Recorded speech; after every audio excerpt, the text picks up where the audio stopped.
Beer, Blues, and BS presents Famous Last Words. I forgot to get water, but that's fine. I'll just have to drink more beer.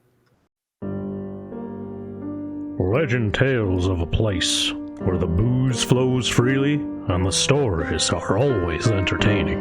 If you were bold enough to seek out such a place, head 13 miles down the Tuscan Highway to a tiny blues joint known as the Townsmith Tavern. Once there, enjoy the ride. Ladies and gentlemen, you are listening to a UA production of Beer, Blues, and Bowl. Excuse me, you can't say that. You're gonna lose your family-friendly rating. You're gonna corrupt the kids.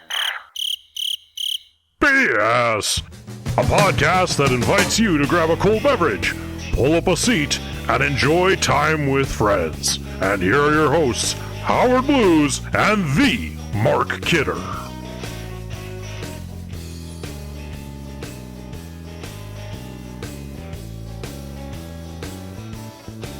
Good evening, ladies and gentlemen, and welcome to Beer, Blues, and BS, the podcast that knows better than to record itself trespassing through your backyard. I'm your host, Howard Blues, here, as always, with my co-host, the man, the myth, the legend, the Mark Kidder. Kidder, how you doing tonight? Howie Blues! It's good to see you, my brother. It has been a shitty week. Let's just put it that way. First of all, we got Bob Saget passing away. What the hell? And then we got snow and ice and freezing rain rolling through. What the hell? It's winter. I get it. Then we get some of the other stuff that we're going to talk about in tonight's episode, or today's episode, I should say, with the shenanigans of earlier this week and some other BS. And then just continues. It just continues. So this is the, as you say, the curmudgeon-y episode. And so we're going to turn it into as best of an experience as we can, because that's what we do here on the Triple B, is make this as good as possible and hopefully not have to put the headphones down and take a break mid-show. So let's get this thing rolling just like a snowball off of a cliff. It is time for What's on Tap. Howie Blues, what's on tap tonight? Well, Kidder, I don't know if this is going to help you and your curmudgeonly mood. Interesting that the roles have reversed. The last time that one of us was a curmudgeon, it was me, which was a fantastic New Year's episode. So if you haven't seen that one, go check it out. It was great. It had the best epic pun war that nobody ever wanted. So it was good. It was good. Kidder, tonight we are actually drinking the same beer tonight. And there's a reason for this, and I haven't told you the story. But my dad, who has Kidder, I also need to inform you, because you'll need to make a graphic for this. My dad, who has self-proclaimed himself the king of cheap beers. I thought that was Miller Lite. Who knows? Anyway, that's what he's calling himself. He had some beers that he recommended that you and I have on the show. And so better believe I found them. You better believe I bought some, and I gave you some when I was down there for Battle of the Belts. And we're going to have a comparison of that. And we're going to start off here with the Shiner Agua Fresca in this lovely blue and pink can. Yes. Kidder, which one I was grabbing first. I gotta dig it out of the back because it was the one that was put in the fridge first. So had to dig it out of the back of the Triple B beer cage. Yeah. So this one is from this is from our good friends in Shiner, Texas, which we've been featuring a lot on the show lately. But not a lot of notes on this. 12 floral ounces. This is a beer brewed with watermelon and lime and with natural flavor added. So sounds like it might be interesting. So I'm going to crack mine open.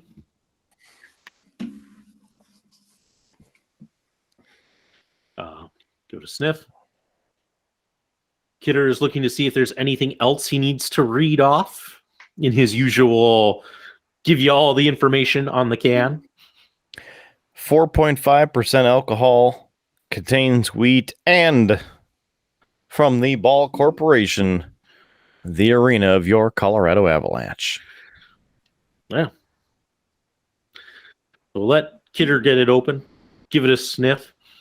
Smells light, refreshing, a fruit. Yeah, it smells light, all right. Yeah. Cheers to you. Cheers. And your dad.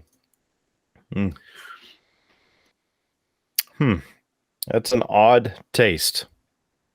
Yeah, Kidder, I'm not going to lie. My dad recommended these because, and this is the same with all three of these beers, they're absolutely god-awful. So, yeah. Which is why I wouldn't let you drink one on our Battle of the Belts, because people need to see us suffer through three very bad beers. So, enjoy. Yeah. Well, thank you. It's so bad that I got to run to the bathroom. This is gonna, you know what? I'm going to take it with me just to make sure that it goes in one end and comes out the other right away. So cheers to your dad for doing that. Wow. I haven't ever seen Kidder KO'd after a sip of beer before, ladies and gentlemen. This is unprecedented. The champion is clearly down, facing the lights, and now I have to stall, and I'll stall with the next thing that I was going to talk about. I mentioned my dad, and every now and then he gives us a beer review, something that we've had on the show, and I recently took him a couple of the Shiner seasonal, the candied pecans beers, and he wasn't as harsh on it as he normally would be. He uses out of he goes for a scale of out of 10. He rated it a 4 and gave it the tasting note of it tastes like a bad root beer. So yeah, that'd be what I would expect from him. So he did drink it. It's not the worst critique that he has ever given us on a beer, but he at least drank it down. So there's that for you. Let's see. What else can we chat about? I don't want to get too far down the run sheet without Kidder.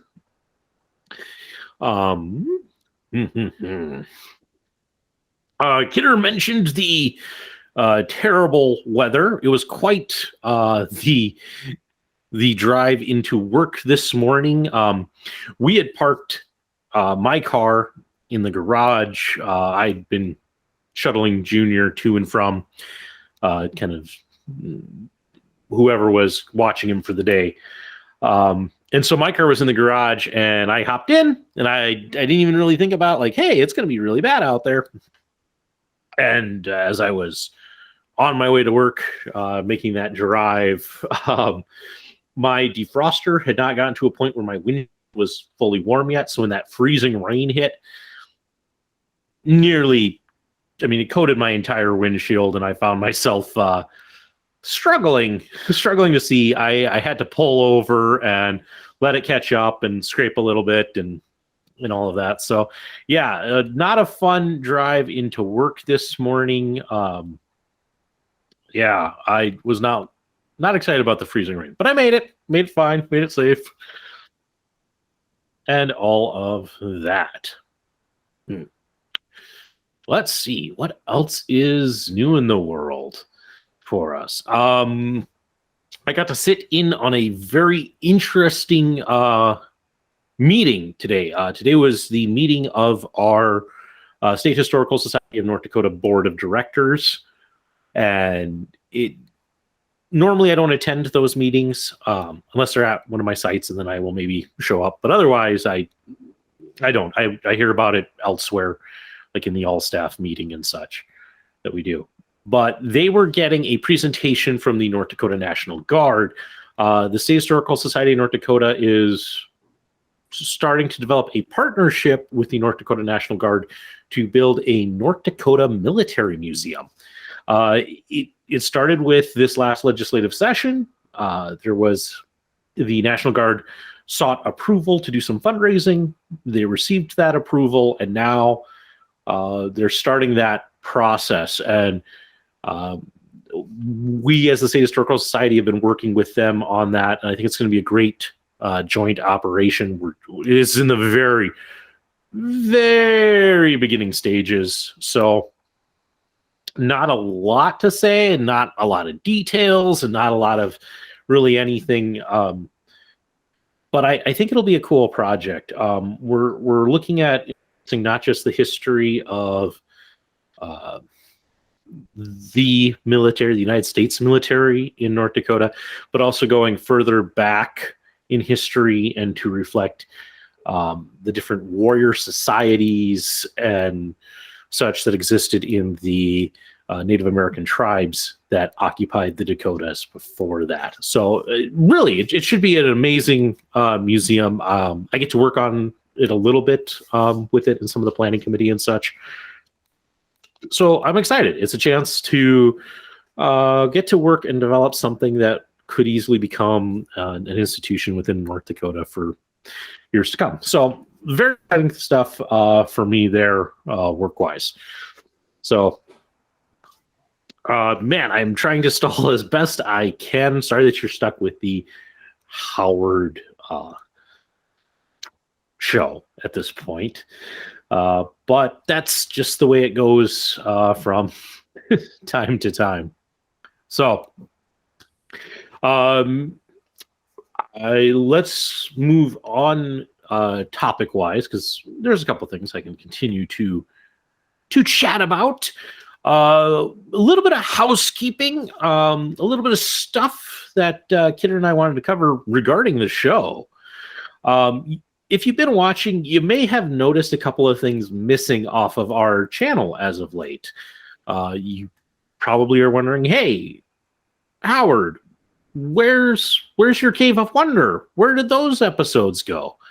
Where are our sneak peeks? You were putting out a sneak every week. Where did that go? So just to kind of give you the what's going on behind the curtain, per se. If you've been watching the last few or listening to the last few episodes, you would know that I ended up getting hit with a double whammy sinus and ear infection. It took me out for a week. And we actually didn't record that week because part of it was whenever I did a lot of talking, my lungs just could not support it, and I would cough. I was coughing like as part of every sentence. So we skipped a week, and so our buffer dropped from 3 weeks to 2 weeks. So that's okay. It's part of why we have a buffer. So we had that drop. And at the same time, being sick, the last thing I wanted to do was stare at a computer and try to edit. And if I would, there wouldn't have been all of the good, fun touches that I love putting into an episode. So I didn't do any editing, and so I actually fell behind in the editing process. And so I'm just now getting caught back up. But when it comes to things like the sneak peeks, I do look at the analytics for our channel. I look to see like how many views are we getting on a Facebook post? How many views are we getting on a YouTube post? And the thing that I was seeing was that the sneak peeks were really underperforming. We really haven't seen a lot of people watching those. So, and I mean, it's like we might get 30 people or 30 views on those versus the much larger views on the main episode. So, oh, good. Kidder's back. We'll let him hop back in here. So, welcome back. Play by play. Sorry, that's how bad that was. So I just had to take 5. I mean, I still have a little bit left, but I mean, 12 full ounces of this. I would have rather traded this for the 11.2 ounce bottle. I mean, it's a rough one, isn't it? I haven't had quite that violent of a reaction to it. It did give me a chance to think, though. Not that, I can't think as we're having this discussion, but as I was mentioning of how shitty of a week it has been, some other reasons why this week has been bad. Let's just throw them out there right away. Wrap it up. I obviously don't know what you were discussing in the past 5 minutes, but first of all, Megan Fox and Beetlejuice got engaged. So the planet is slowly turning inward on itself. The Halo Xbox 360 servers were turned off, so there's no more multiplayer through Xbox 360 for all of those old Halo games that we so enjoyed. And the Expanse series finale was released tonight, which we'll discuss a little bit later. And a few of the Sue Games series were postponed due to COVID.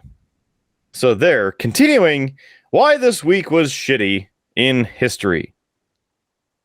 As in this week. And now it's history because it's over. Ugh. I need a drink. I don't know if I do. All right. Well, you got a while because I didn't get to drink a lot of this as I was stalling for you, but I appreciate it. Yes. Just Thank you. Where we are on the. We're down in topic 2, doing a little bit of housekeeping. Okay. And I was just explaining to the good listeners why they may not have been seeing the sneak peek videos and the Howard's Cave of Wonder. And what I was saying was, I do monitor our analytics and our views and things like that. And truthfully, our sneak peeks are just not getting views. And while they don't take a lot of time to edit, they do take time. And it's not so much the editing, but then, I got to render them out. I got to post them. We've been posting them to Facebook and YouTube. You have to write a description. You have to create a thumbnail. It's just been a lot of work, and it's just not, we're just not getting a return on it. So I'm going to take a little bit of a hiatus from creating sneak previews. Unless all of a sudden somebody listens to this and goes, no, I loved that segment. Bring it back. Yeah, we're just gonna stop those for a while. So if you are opposed to that, comment right now while you're watching this or listening to this on your phone or computer. Just grab the keyboard or pop it up to the comment section and tell us. No, it's fine. We don't need those. Or do you want them? Let us know in the comments. You can also hit us up on Facebook. That's right. Beer Blues and BS is on Facebook. Just go to facebook.com/beerbluesbs. Beer Blues BS on Facebook, or you can hit the search feature on Facebook because I'm sure it'll get you to our page. Just look for our lovely Beer Blues and BS logo, please. You were saying, Howard. Yeah. So beyond that one, the other one that the audience might notice is a lack of new Howard's Cave of Wonder episodes. And there's a reason for that. And And that reason is actually, if you're on and watching us on YouTube and you're looking at Kidder's background, you will see why. Kidder finally got his Christmas present from me, and he's got it decorating Ta-da! his pet. Yeah. And it's actually in focus. Mhm. How about that? Yeah, it was quite the project to pull it together. It's a custom miniature that I had to do some sculpting on. I did some painting on, a lot of other things, but I recorded the whole process, and it took me about 10, 11 hours to do. So I have 10 to 11 hours worth of footage to try to compress down into something more manageable to watch. And that's going to take me some time. Howard's Cave of Wonder is kind of the secondary show to this show. So as I like to put it, future Howard doesn't get to edit Howard's Cave of Wonder until he's edited Beer, Blues, and BS. So it might take a while for me to get that episode out and such. So you might not see something for Howard's Cave of Wonder, but that was also how that show was designed. It was always said that Howard's Cave of Wonder will come out when it comes out, and it's not, don't ever expect it to be a regular thing. But I just wanted to let people know so that if you were wondering, where are these things? Now you know. So there's that. But Kidder, you had a little bit of housekeeping that you wanted to share.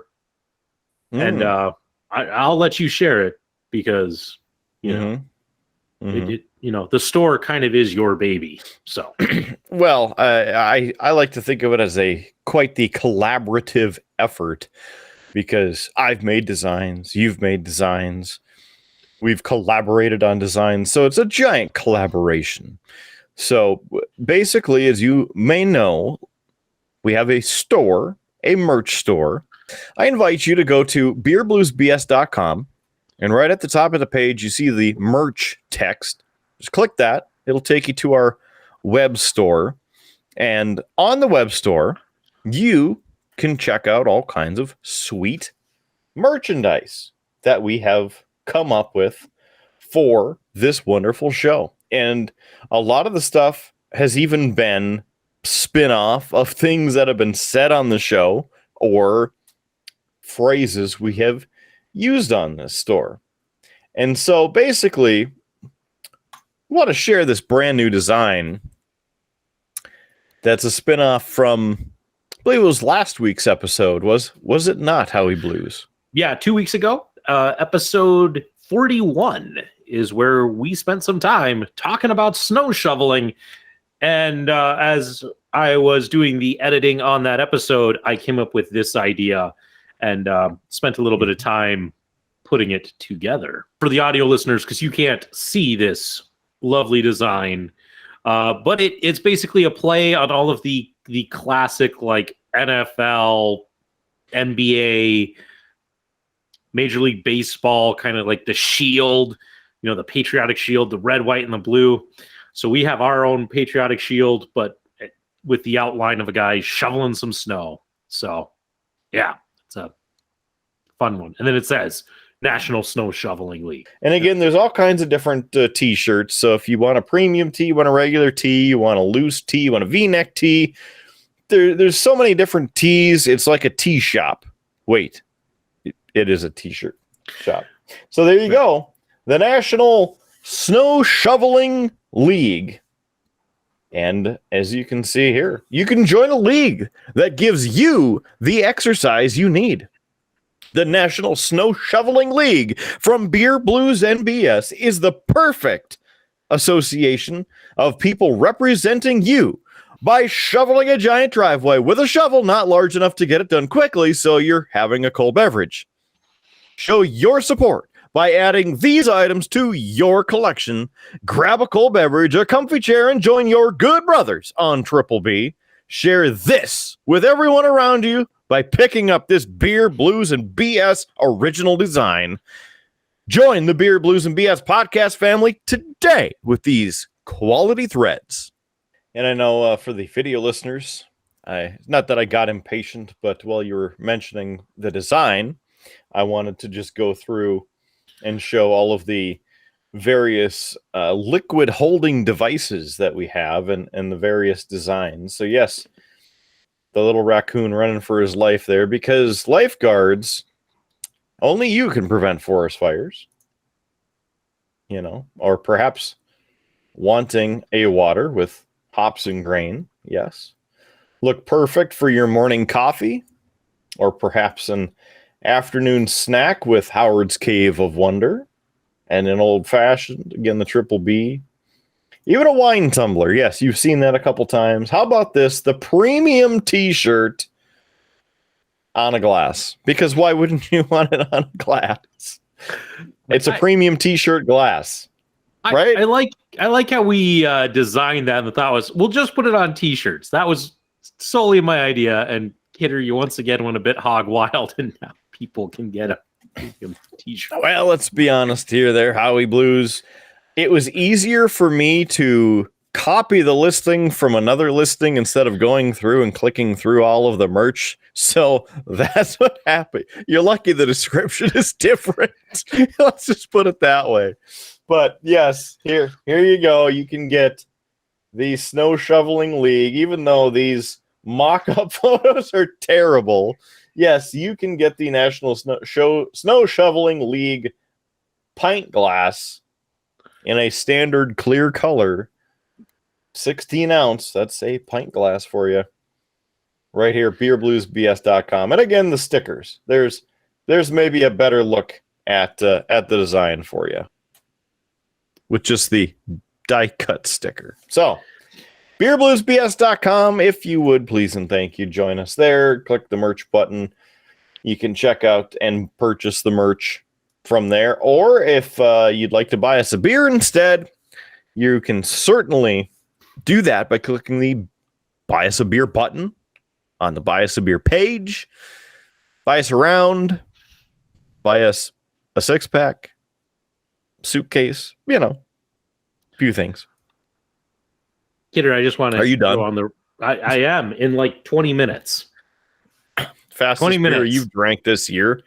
Oh, I actually got done before you. There we go. No, I was pretty much done. I was just making sure that there wasn't any in there, and that was the mistake because there was like that much left, and I thought I was done with it.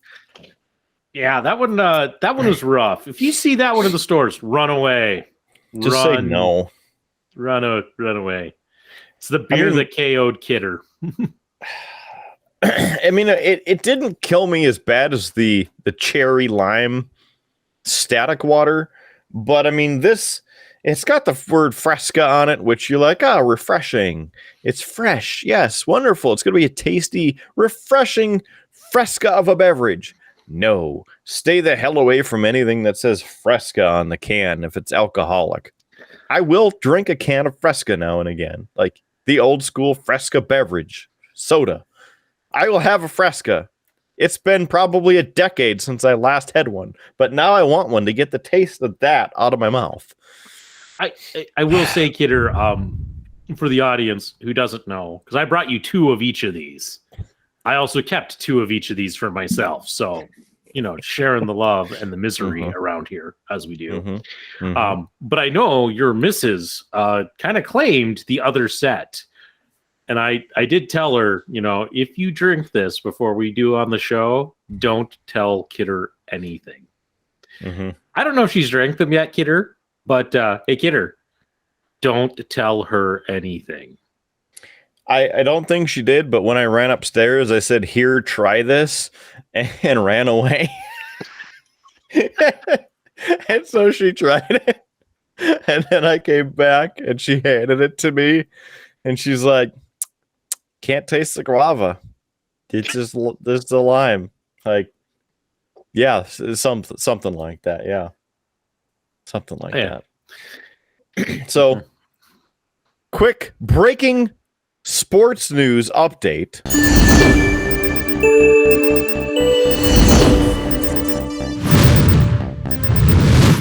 It is about 7 minutes into the third period of tonight with the Arizona Coyotes against your Colorado Avalanche in Denver.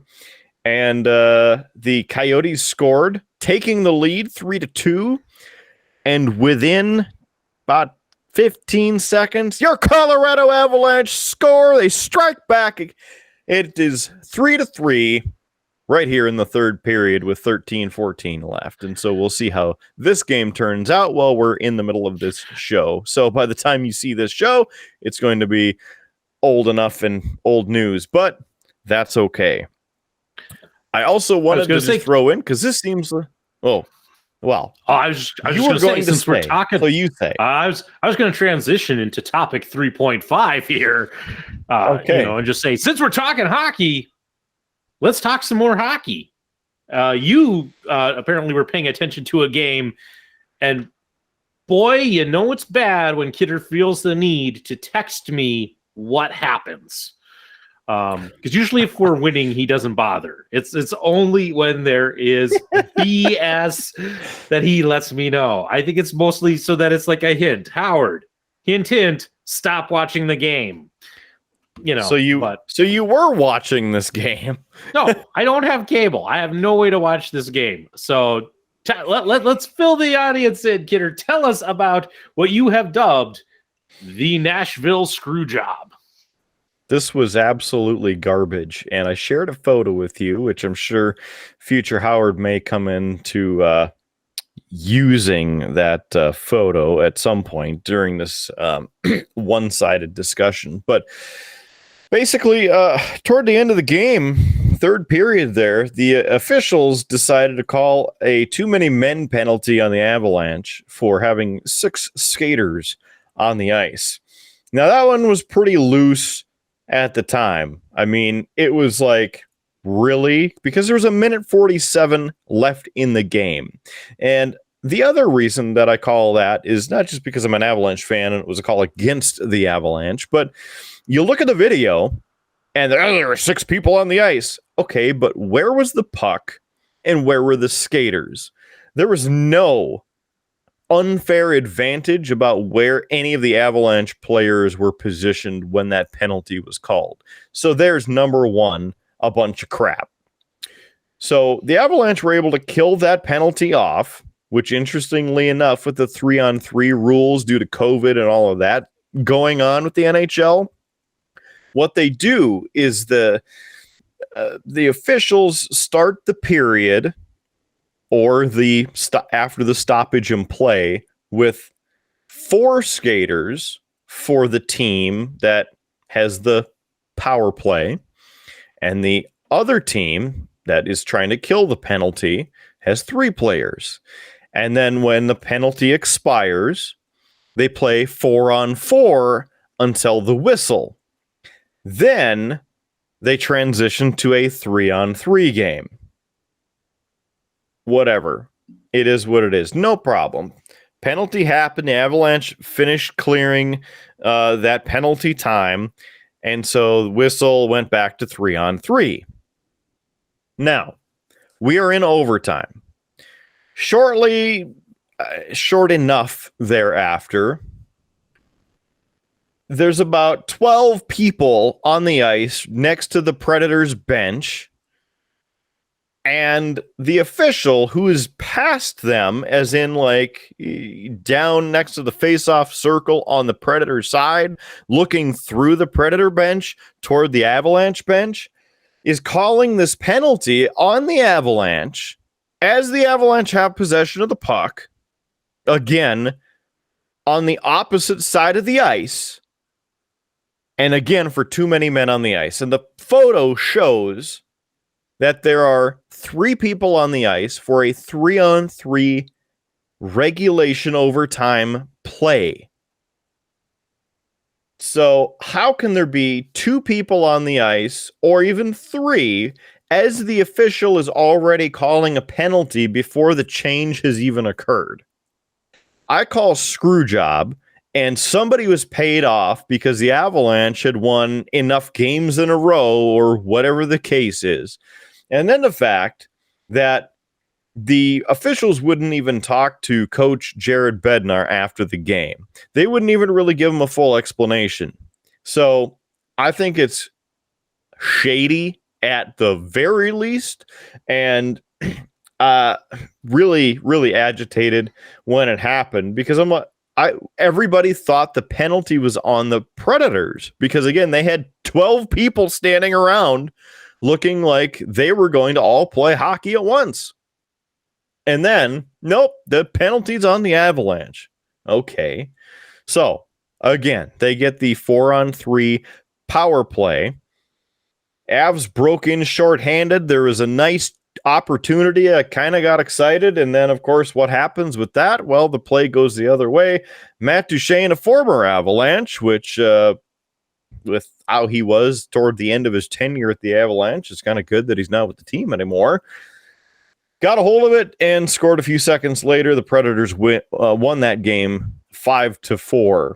And I think it was, again, complete and utter BS in that game. And I know Lane is not watching at this point because we're talking hockey. And he was ribbing me a few days ago about my score of the beer that he bought us. He was very disappointed in the low score on that. So I just wanted to throw this in right in this section where he's probably never going to see.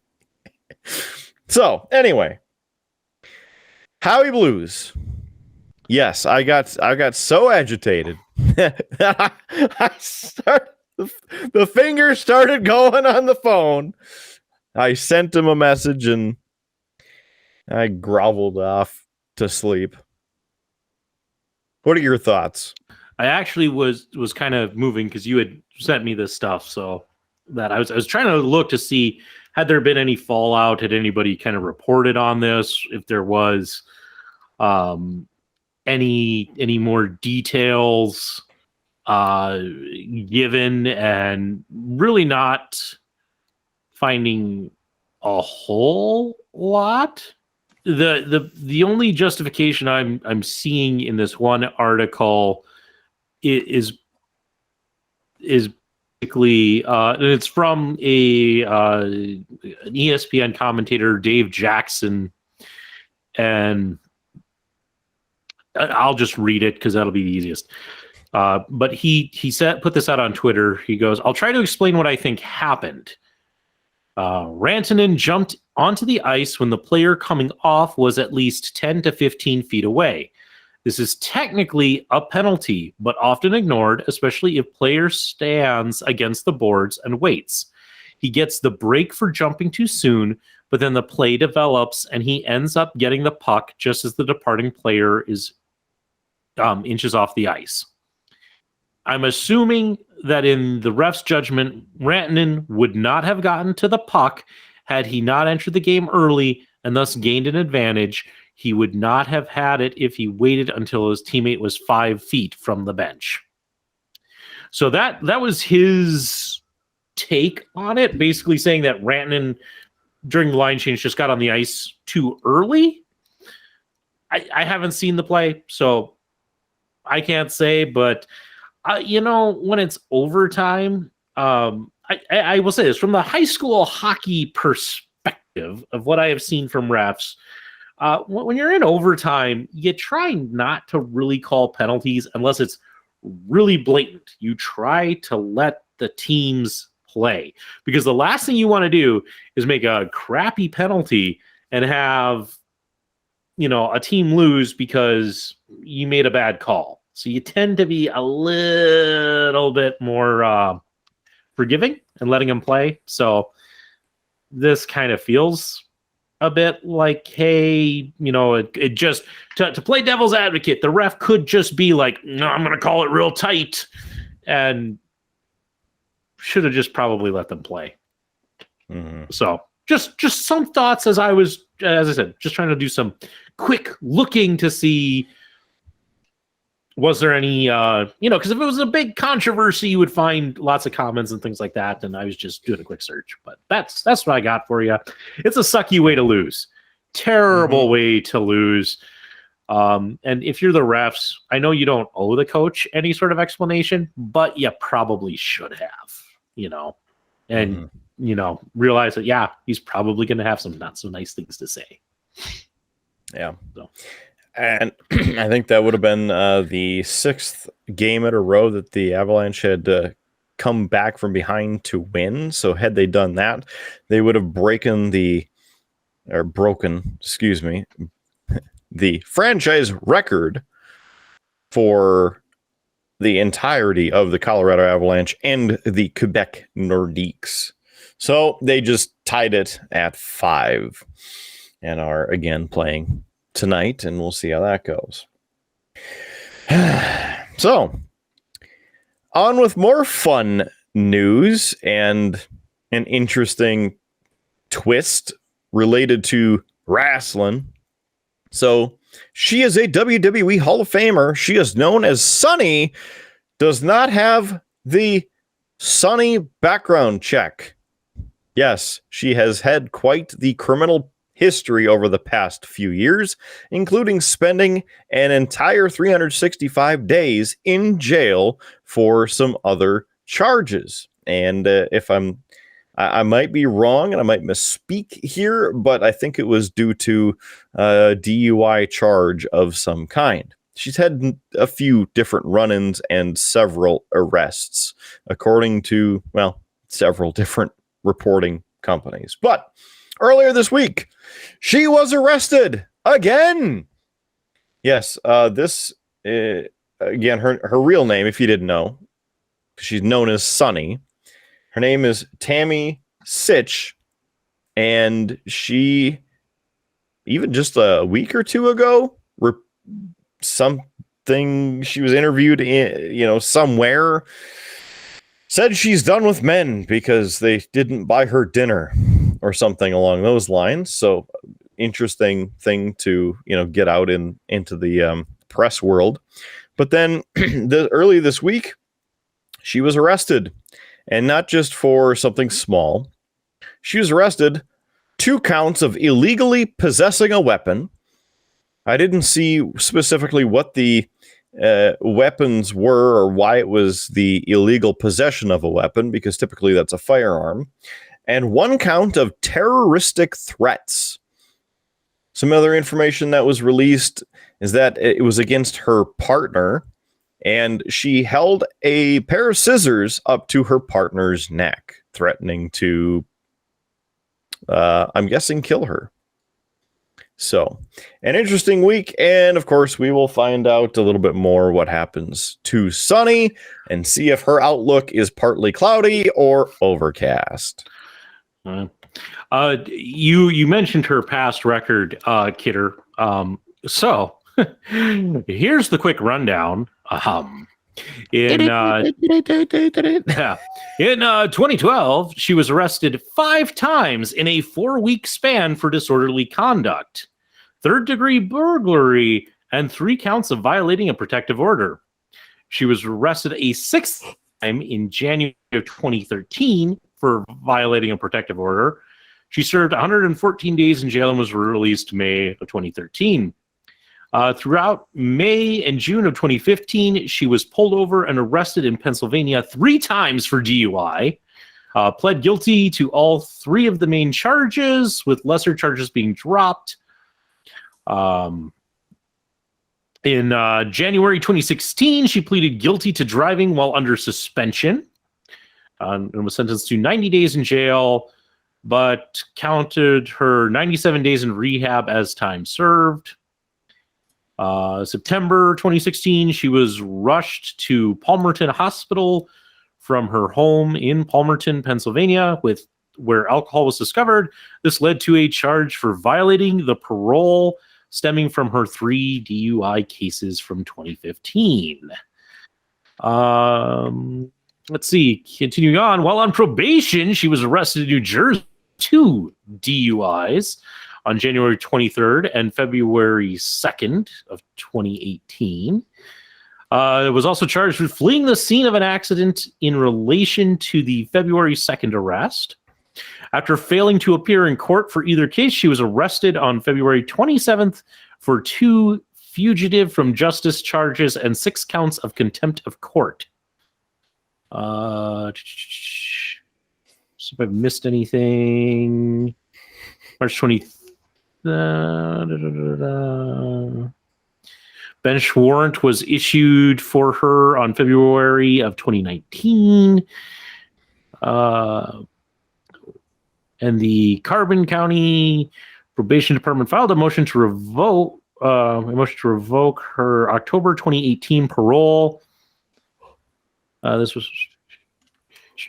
Which was all due to failure to continue her payment plan with Pennsylvania to cover the state's legal costs for her case. On February 19, she was pulled over in Seaside Heights, New Jersey, where Seaside Heights police arrested her for driving while intoxicated and other driving offenses. Yeah. They discovered she still had outstanding warrants.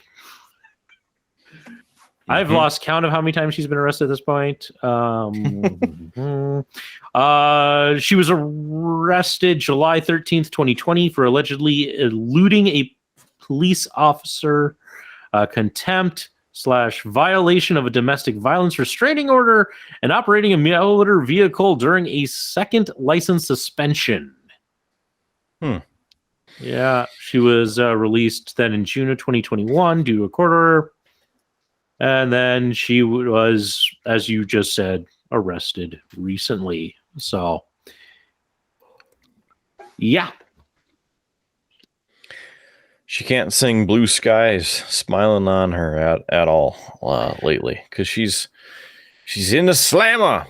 So get it together. Come on now. Yeah. She had a very rocky kind of career once her time in WWE was over. It just kind of, so it doesn't surprise me. Yeah. Speaking of Rocky, sort of, The Eternals was released on Disney Plus. It was in theaters for, I don't know, a month or two or something like that. And we waited, watched The Eternals, and no spoiler review.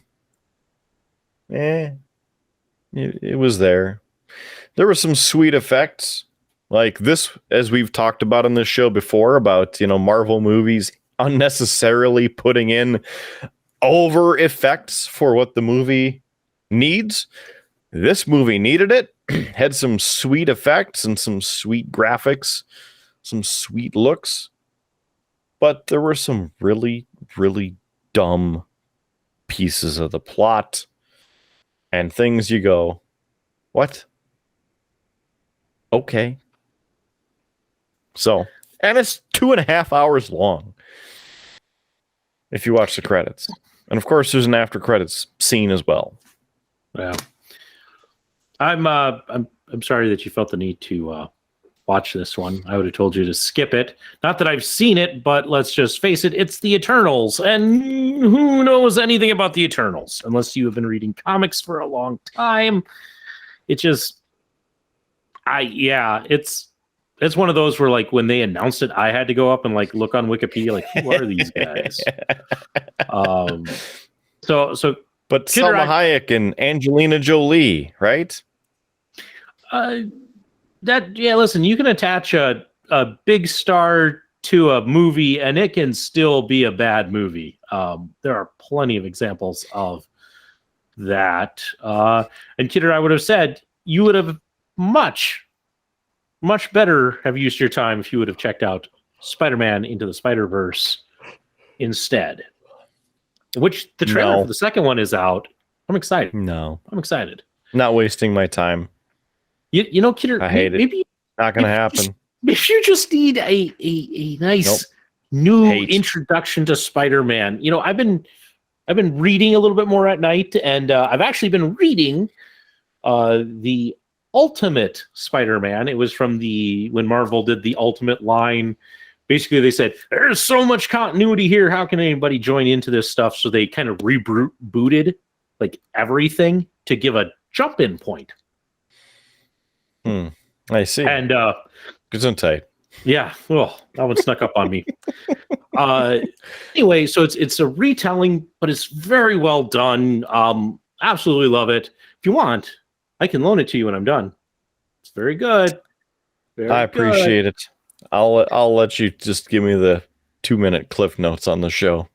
Oh, no. This isn't a show. This is a comic book, Kidder. This is like... I know. I'm saying on this show, you can give me the 2-minute version of it after you finish reading it.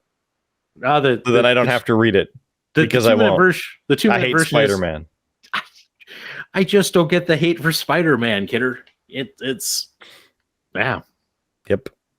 I think I'm going to go on change.org and start a petition to get you to read or at least watch Into the Spider-Verse. Oh, you can certainly try. I don't care how many people sign a petition. I'm going to still grab a can right here and tell you exactly what to do with that petition. You know, you and I often talk about like if we were to ever start a Patreon, I think this would be one of those stretch goals. Hey, if we reach this level, Kidder will watch Spider-Man Into the Spider-Verse. If we make $5 million in a month, I will watch the Spider-Man movie. What is it? Into the Spider-Verse? Is that what this thing is? Okay. Yeah. I will watch that god-awful movie if we make $5 million in 1 month. There it is. So whenever the first dollar comes in, and I'm even going to throw this open. So whenever the first dollar comes in, the clock starts 31 days. I will give you the 31 days, no matter what month it is, a full calendar month, 31 days from start to finish. If we make 5 mil, I'll watch it. And then after the 31 days, if we don't make it, and then we get our next dollar, the clock starts over. So it's like a repetitive stretch goal that'll never end. It's like Lamb Chops play along. Okay. I just got to push back because you called it god awful. Okay. Let's just talk about the awards it has won. Okay. Somebody's triggered. It received the Annie Award for Best Character Animation in a Film, the Annie Award for Outstanding Achievement. It's not giving me the full list here, but anyway, it also won the Hugo Award for Best Dramatic Presentation, the Critics' Choice Award for Best Animation, the Bandung Film Festival for Imported Film, the New York Film Critics Circle Award for Best Animation, the Golden Globe Award for Best Animated Feature, the BAFTA Award for Best Animated Film, the Annie Award for Best Animated Feature, and the Academy Award for Best Animated Feature Film. Damn it, Kidder, this thing's got a lot of awards associated to it, which is actually, it has more awards than any of the other Marvel movies altogether. So, tells me that there's a lot of critics out there who have no taste. It was actually just a really good movie, Kidder. Like, listen, I'm not just trying to troll you on this because I think, oh, you should watch Spider-Man. I'm telling you this, it's a really good movie. It's very good. Yeah, okay.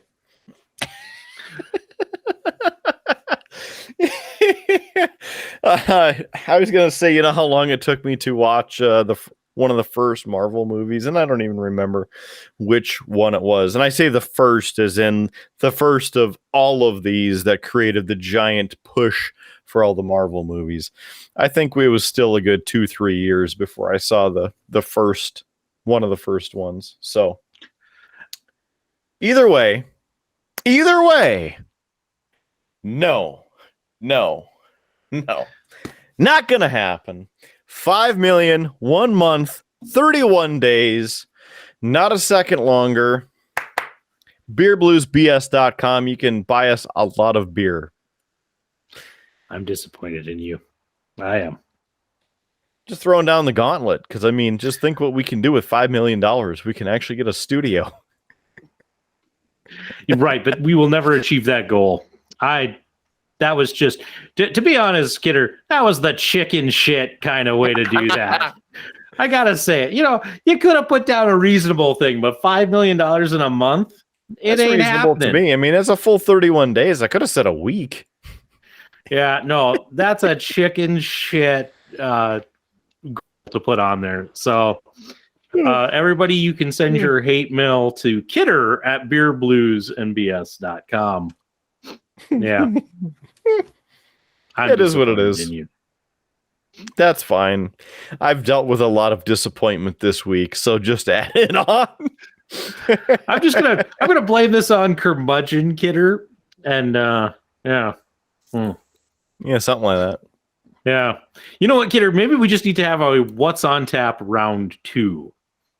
That's definitely going to help the situation. Maybe. It depends on what it is, because I know the other beer is within the family of the one that we just finished. So, what is number 2? Well, Kidder, and you know, I was maybe thinking of being lenient on you and not necessarily making you drink another one after the reaction you got to the last one. This is another one from Shiner. This is the Berliner Weiss. Again, 12 floral ounces. Let me see. The floral ounces, they put flowers in these things now? It's fluid ounces. It's okay. It's a citrus beer, so there might be. Yes, this is a German style sour ale. Yep, brewed with citrus fruit peel. Oh, it is a fruit peel within the glass. Oh, this is crazy. It has a peel right on the front of the can. Look at the peel. 4.1% alcohol by volume. And warning, it contains wheat. And I apologize to all of our listeners in Germany for Kidder's terrible German accent. It's not really German accent. It's more of the Klaus and I forget the other one's name on the Argentine Hunger Force is kind of what it is. But sponsor again of your Colorado Avalanche from Ball Corporation right there on the back of the can. And another product of Shiner, Texas in the Spitzel Brewery. What's it smell like there, Howie Blues? Well, not like fruit. Well, that's an odd smell. I mean, it's kind of like lemon. It's almost like a cleaner that you've left out overnight. See, I'm not picking up any of the lemon. I'm almost getting much more of like the first thing that jumps into my mind is tuna.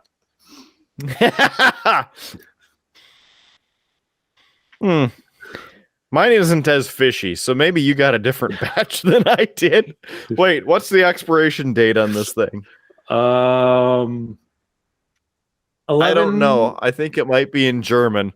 11/31/14 for the time that it was canned. Yeah. Where's the fresh date?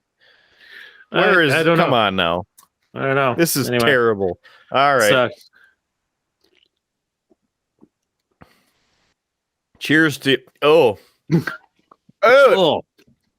it hits you on the side of your woo! It just hits you right in the face. You taste the beer and then here's some lemon. The lemon's right here. It's gonna get you good.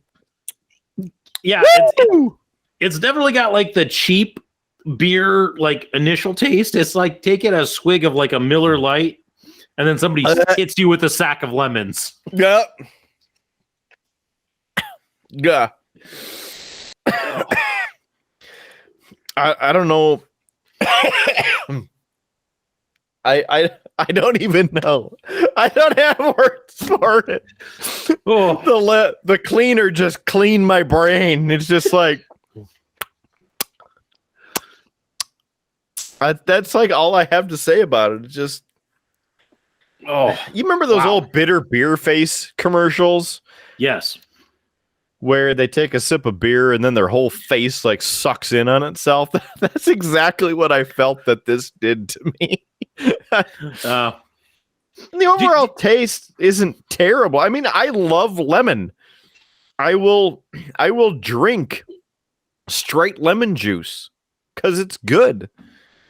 And this, woo. I will say my my executive director, who happy birthday, by the way, in case he does listen this far into it. He does occasionally listen. He was telling me that in Germany, they have very strict rules on what is beer and what is not beer. And fruit in beer, therefore, makes it not beer. So, even though this is a German-style beer, the Germans would say, that is not beer. So, What is this lemon? Why you put lemon pledge into beer? This is crazy. You should have seen the look that he just had on his face. That was classic. oh, that one might be tougher than the other one to finish. We're I don't know if I'm going to knock that one out in 20 minutes. What? We're going to have a What's on Tap 3 just to get the taste of the first two out of our mouth. I get that, Kidder, but I didn't bring the third beer down, so I'd have to make a run. But that's fine. Do we really? We have time. Well, we have roughly an hour left. Wow, what are we going to do with all of this time? I think we're going to maybe discuss some things that we have been watching. Yeah. So it's the top of the show. You mentioned that we have not trespassed and therefore have clean criminal records. Unlike somebody in the UK who likes to walk a straight line across the country. What? And I know you got obsessed with this, like ridiculously obsessed.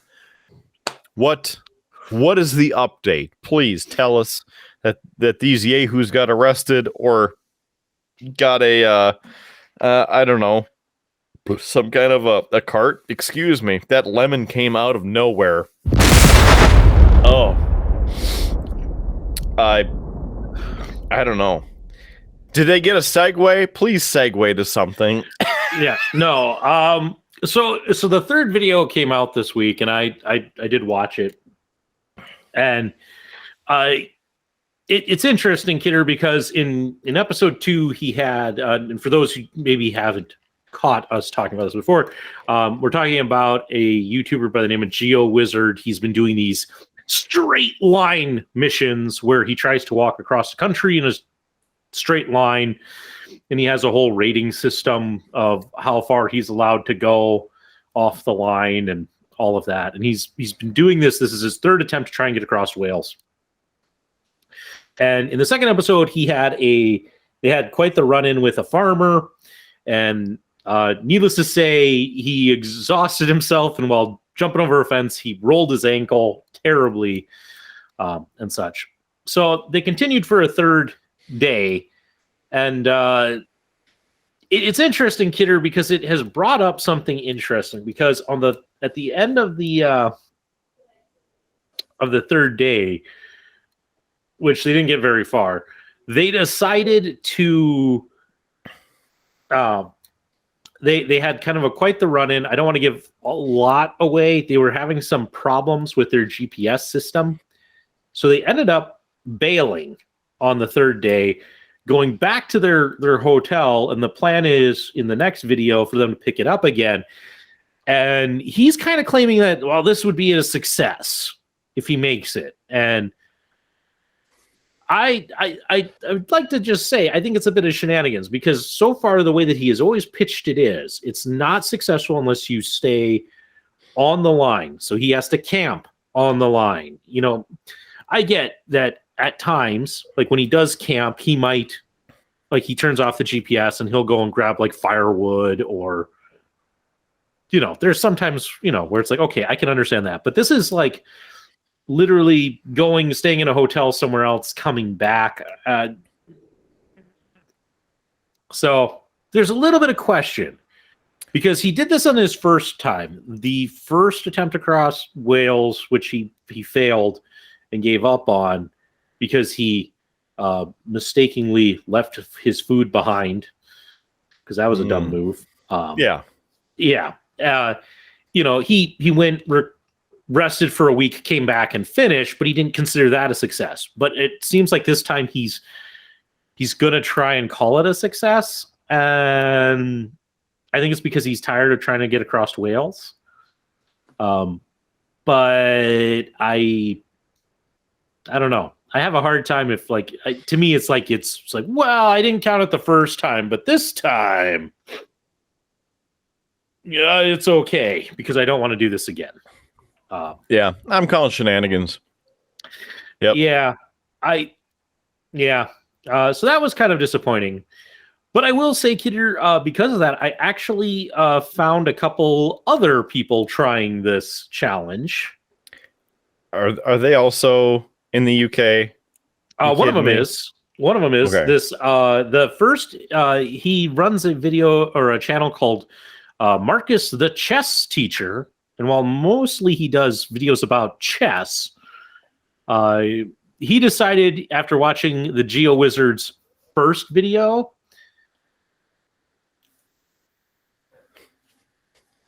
the Avs, I think, scored. Kidder didn't say anything. I didn't want to interrupt you because you're saying this. I didn't want. It's breaking sports news in the history of. It's the first time in the history of this show that you didn't just react to it. People by now are used to you just going, go!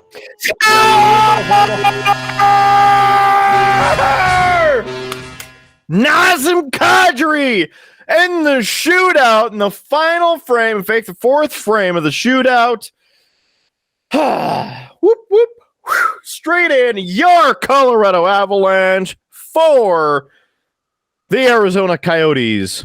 3. They play again tomorrow night, and we'll see how those teams do, because I believe it is a home and home series. By the way, Pavel Francouz, Frankie, your Colorado Avalanche goalie for this evening, 0 shots allowed in the shootout, and so he's still a 100% in the shootout. It's also the 13th consecutive home win for the Colorado Avalanche, which sets a franchise record for that. So, big congratulations to the Avs. Go Avs, go. Let's keep winning and bring home the cup this year. So, you were saying, going back to the UK and elsewhere, these other morons taking a trip straight across as best they can.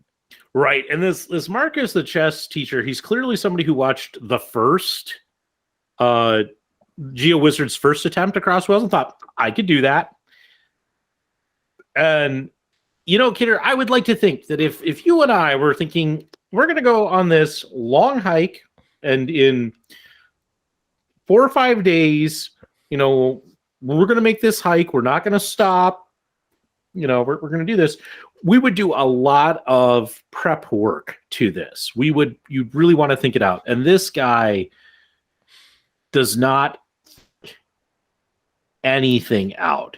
He decided, instead of maybe stashing food along the way, he decided to carry it all. So he carried all of his supplies. So he gets to the first fence and you just watch him struggle to throw his bag over the fence. And you're just he's not going to last. Mm-mm. He had to stop, I think, he said, every 10 minutes to take the bag off because it was hurting his back. It's well, you probably should have researched. There are a lot of people who do these long distance hikes. They could probably tell you how much you should consider keeping in your bag. He then has a huge failure with calibrating his GPS. So the line that he starts following is not the line he planned out. So he ends up going through terrain that he never expected to go through. Whoops. So that was terrible. I mean, the guy was having bad luck right off the beginning. In the first 10, 15 minutes, he left his gloves back at the starting point and had to backtrack 10, 15 minutes to get them. Rookie move. He also continues the trend that I have found in these videos of people having incredible paranoia over things that they should not. You could just tell. It's like, well, you were born and raised in the city, because like the first field he gets in and he's walking through and there's a herd of sheep in front of him. He's like, well, animals can be dangerous. So I had to go 15 meters out of, offline to avoid these sheep because the sheep might attack. Let's go around them. Well, I can't go through that and have to go around these sheep.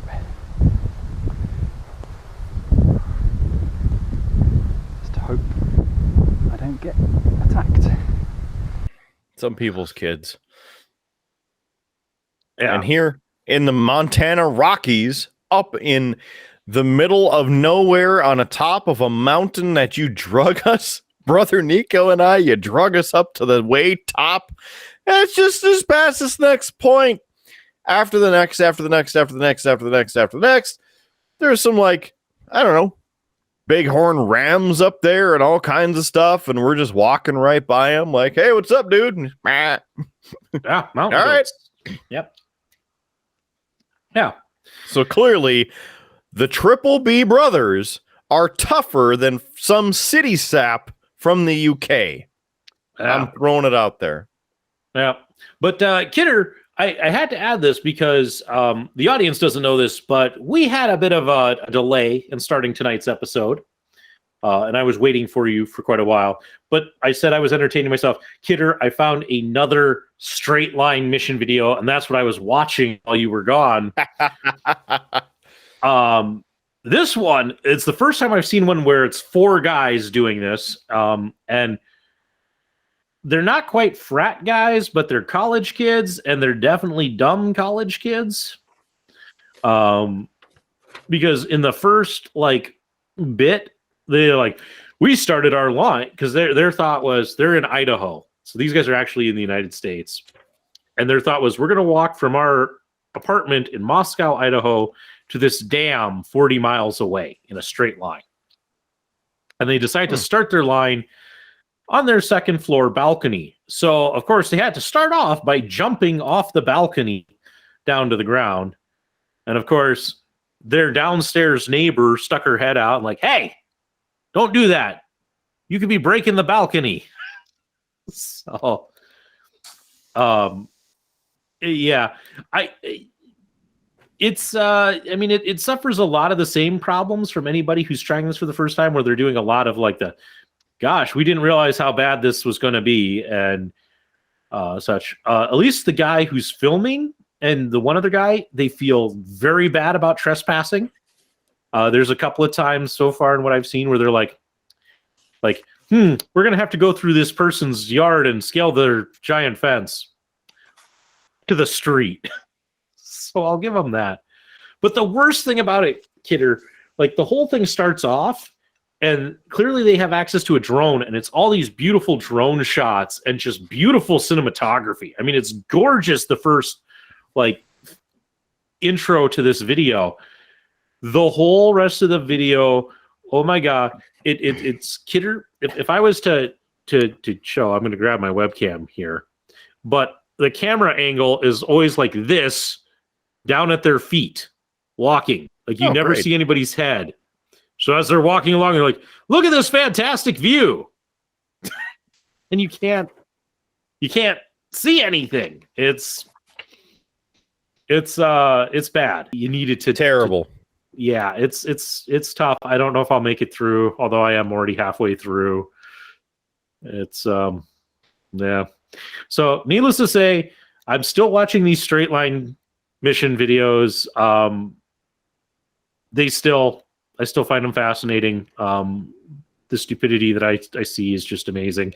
And I will let you know once I see the last bit of the Geo Wizard's third attempt to cross Wales. I'll let you know what he ends up deciding about. Is his mission a success or a failure? Because, boy, you better believe I'm going to have an opinion on that. So that's what I have been watching, Kidder, as of recently when I've had time, which has been a lot. But, yeah. Wonderful. It's probably background noise too while you're editing these episodes. A little bit. It's kind of hard to pay attention to what I'm editing and that. But it's a nice kind of like palate cleanser while I'm editing. Like if I need to take a break or such, it's still interesting to see what people decide. Oh, I'll cross here, or I'm gonna go offline here, and it's just interesting. So, What have you been watching, Kidder? I keep up on a couple different things, including, as you know, excuse me, that The Revenge of the Lemon. Okay. The Expanse is one series that I have really enjoyed since it started on Sci-Fi. Well, I suppose 6 or 7 years ago when it started. And today was the series finale. The final season was 6 episodes. So generous of Amazon to make 6 whole episodes. Don't do the whole season right and expound upon many interesting things. Nope, you get 6 episodes. Fine. So I watched that earlier tonight, and I still love the episode, and they left it open so they could continue with some of the other things that they did not come anywhere near finishing or looking into. In fact, there was a whole arc in the 6 episodes that were this final season that I don't know why they were there, because if they're not doing any more episodes, it doesn't make any sense to have them in there, because they're not going to explain what the hell happened. Super confused by that. And then the animated series Star Trek Prodigy. It is a Nickelodeon, essentially Nick show, but airing on Paramount Plus, soon to be debuting on Nickelodeon television.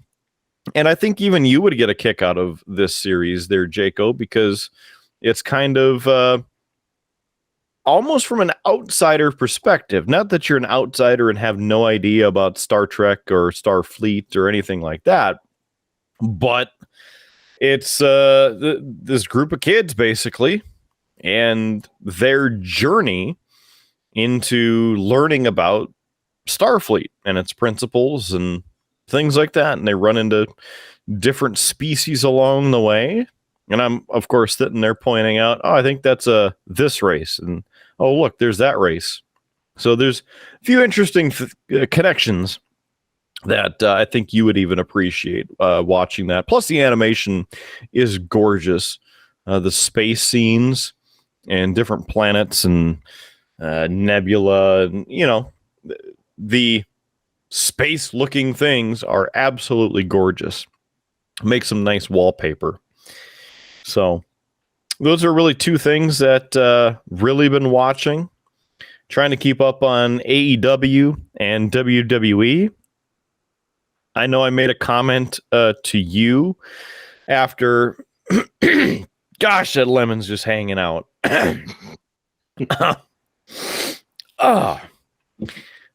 I sent you an article because Greg Hamilton used to be a ring announcer for WWE. And I, to be honest with you, thought he was still with the company. Well, it turns out this week he was in a horrible crash, or it might have even been last week by now, but he was in a horrible crash, nearly passed away, as in his life was that close from being taken with how bad the crash was.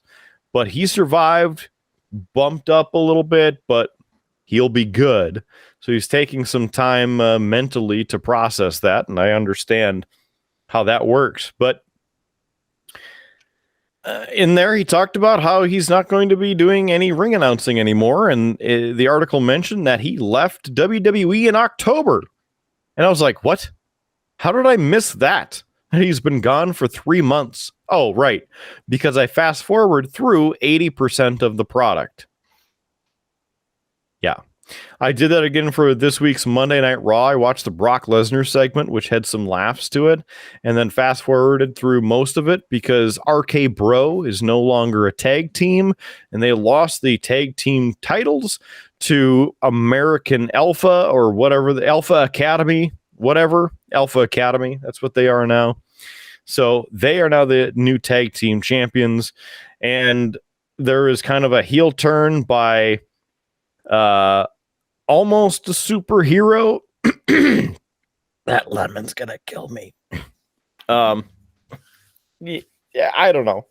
It's they have so few people, and there's like nothing interesting that they're doing, so it's really difficult. But yeah, I fast forward through 90% to maybe 95% of this week's episode. Other things to note with wrestling, WWE side is that Corey Graves is apparently cleared to enter the ring again and be a competitor. And I'm like, okay, I guess then we don't have to hear you on commentary. At the time, he was a fresh take, and he actually had some insider's perspective on different moves and things, but the way that he is on commentary isn't quite like I would like in the terms of Excalibur on the AEW side, being a former wrestler and knowing all the moves and being able to provide that analysis instead of a former ESPN commentator who has nothing to do with wrestling. And of course, that's the Vic Joseph or whatever his name was, the former guy who was there for like a month and had no clue about wrestling. But there's that. AEW, I haven't even watched this week's episodes yet because I've been behind with having to do some other stuff. So I'm wanting to watch that, and I don't know if I'll get to it tonight, but might be tomorrow. I don't know. But I've thoroughly enjoyed their product more than WWE product. Yeah, I will say, Kidder, I actually, while I was cleaning some brushes tonight before the show, and I was listening to some commentary about this week's AEW Dynamite, and they weren't giving it some high ratings. They said that it was kind of too frantic of a show, trying to do too much, trying to set up too many storylines and such, and just that's a little chaotic in that sense. So something to keep in mind. I won't give you any more spoilers since you haven't watched it.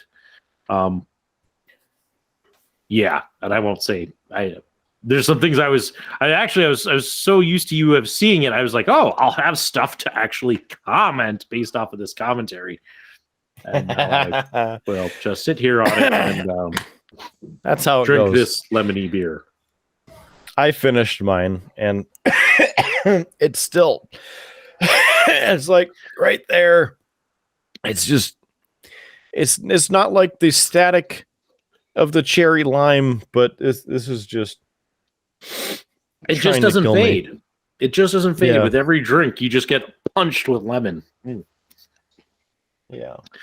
It just keeps going and going. So there's that.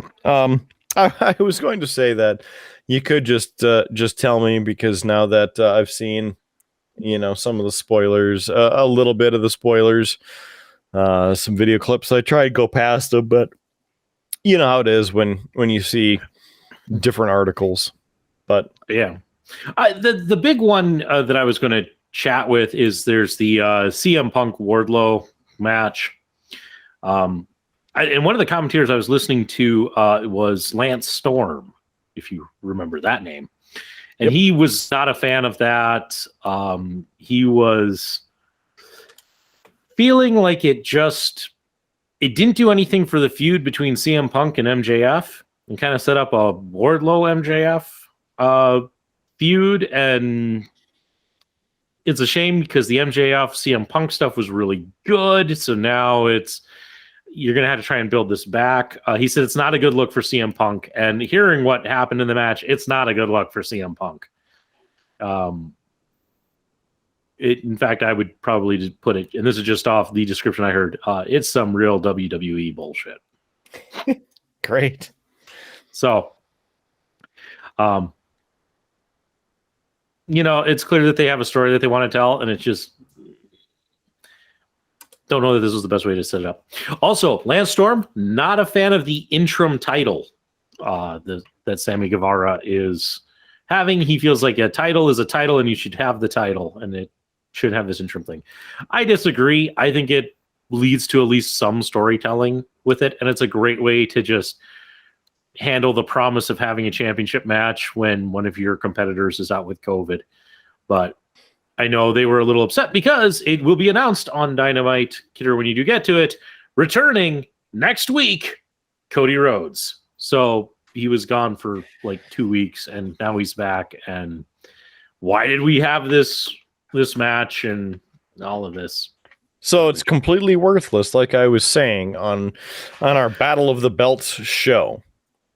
I think it was an okay way to do it. I as I said, I like it because it has that more sports feel of the interim. I just, in that case, and I would agree with one of the other commentators I was listening to on this. Why not, instead of doing that, especially if he's only going to be gone for that long, put the tag team titles up instead and make that your third title match? Mm-hmm. And it's like, fair point. Honestly, fair point. I can see that. If you needed the third match. Which is what I said, because they had just won them.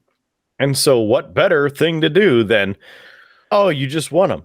Let's have a title match then right away and see if you can keep these after your hard-fought victory the night before.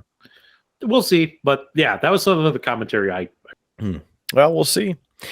I'll take a watch at some point, and that'll be that, I guess. Do we need a What's on Tap 3? I'm working on it, Kidder. I got a little bit left. Okay. Got a little bit left. I'm trying. I did a lot of talking, so I haven't been doing a lot of drinking. Because we have, here's the thing, we have a third one in this trifecta that we could, I don't know if I might die from it. I don't know. Do you want to go for the trifecta once you're finished with that? Well, I was going to say, if you want to take a quick pause, I'll go up and grab it quick. Okay. And then we can come back. I'll try and finish this quick, and then we can pick up with the last few topics we have on this epic run sheet of content. Epic. Yeah, that's right. I'm gonna do it. Wow, look at that. Glorious area right there. Look at that. I leave for a little bit and you turn on Lawn Mowing Simulator. Yeah. I mean, look at that. It's gorgeous. I don't know. It looks like you missed a spot. I haven't done it yet. Oh, so you're slacking. I didn't have time. You got your beer quickly. I got my beer quickly and also used the facilities because Kidder. Awesome. I had to tell you this because you'll get a kick out of it. I had to put my phone on silent because I was in a fairly important meeting that I talked about earlier in the show. So, Kidder, you'll actually have to watch this one to find out what the meeting was about. It's a cool meeting, but anyway, because of that, I came home and got right to shoveling snow because I had snow on my driveway. And because my phone was still on silent, I missed a call from my wife that, hey, my in-laws would like to take us all to dinner at Who Hot. And by the time I got her message after shoveling snow, I'm like, by the time I get down there, they've already been down there 45 minutes. They're going to be done eating. There's no point in me driving from my place down there. So she offered to grab a to-go from them for me. And I said, sure. And I love Lefty dearly. But, she tried her best to make something that she thought I would like, and I'm going to say this: it was a bit heavy on the jalapenos and very light on the sauce. So it was literally like a bowl of noodles and vegetables, but it, and I like hot, spicy food, but that's all I was getting. And I kid you not, it took me I drank 2.5 glasses of water just to get through this. And it's like, well, that's my dinner. I'm going to eat it. Mhm. So needless to say, Kidder, I've had a lot to drink tonight, and I've been needing that bathroom break for quite a while. So Wonderful. Well, I'm glad we could afford you that. yes, although I am a little disappointed in that meal that it wasn't strong enough to kill the taste buds, so I still have to taste this this beer. But let's finish this lemon one quick. When you were mentioning about having to use the facilities, it reminded me of something else that I hated about this week, and something stupid. Because at work, but I don't know, 2 hours in, I had drank enough water by then, and I need to go and visit the urination station. So I walked my happy butt over to the bathroom and do my business, flush, pulling up my zipper, and I pull up, and suddenly my hand is right here, and I'm holding the zipper in my hand. What the hell? So then I spent the next 25 to 30 minutes trying to screw with the stupid thing to get it back onto the zipper, because the zipper was fine. The zipper's still there in the pants. I'm holding the damn thing in my hand. So it just came off the track, right? That should be fine. So I'm standing in the bathroom trying to get this thing, and I'm swearing at it. You mother... And I'm trying to do, and now I'm sweating because I'm sitting there trying to get the freaking thing back on. And I'm like, you know what? This is freaking stupid. So I straighten myself out as best I can. So then, whatever, sneak my way back to my office and sit down, pick up the phone. Mrs., I need a new pair of pants, please. My zipper flew off. Okay. Yeah. You know, Kidder. Yeah. Sorry, this whole story makes me laugh because I've been through your office once. I'm guessing these aren't the largest bathroom facilities because it's kind of a small office building. And I'm sure that they're not super soundproof. So the only thing I can think of is what's it like for the person who happens to walk by the bathroom and hear you swearing by the door. All I got to say is that wasn't me. That was somebody else. I was dead at the time. Oh, well, Kidder, should we do round 3 of these not so great beers? Yeah, I'm already dying. So this one is again the Shiner. I think it's out of the same pack there with the old prickly pear. There you go. Nice green Perry can, and it's all prickly. So this is beer brewed with pickly pear fruit and with the natural flavor added, hopefully less than the lemon that is still killing my throat. Let's see. Again, Shiner, Texas, Spatzel Brewery, and 4.9% alcohol by volume. It is a 12-ounce can, and again, the aluminum, that is, by the Ball Corporation, a proud partner of your Colorado Avalanche. So you're sniffing it. What do you think? What's your sniffer say? Well, again, not really picking up much of anything. It almost smells like the lemon one. Come on. Yeah, I a little bit. Yeah. You know, Kidder, it's rare in life that you buy a whole sampler pack of a beer and all of them are bad. managed to find it. Well, as I said, these 3 beers and this sampler pack was recommended to me by my dad for this show because content. So, And further reason why, if he likes these, that he sincerely has zero taste in beer. No, he doesn't like these. Cheers to you, Howie Blues. Yeah. He likes these. He doesn't like these at all. In fact, that was part of it. It's like, these are so terrible, you need to have these on your show. Okay. Ugh. Why does it taste like moss smells? Right? I mean, did they like pick up a bunch of these prickly pears from down by the river with some government remanufactured cheese, throw it in a blender and then ferment it? Oh, you know what it tastes like a really weak tasting gummy bear a little bit like at the beginning, but then it's kind of got I don't know what you would classify that aftertaste as, but it's prickly to my taste buds. Oh.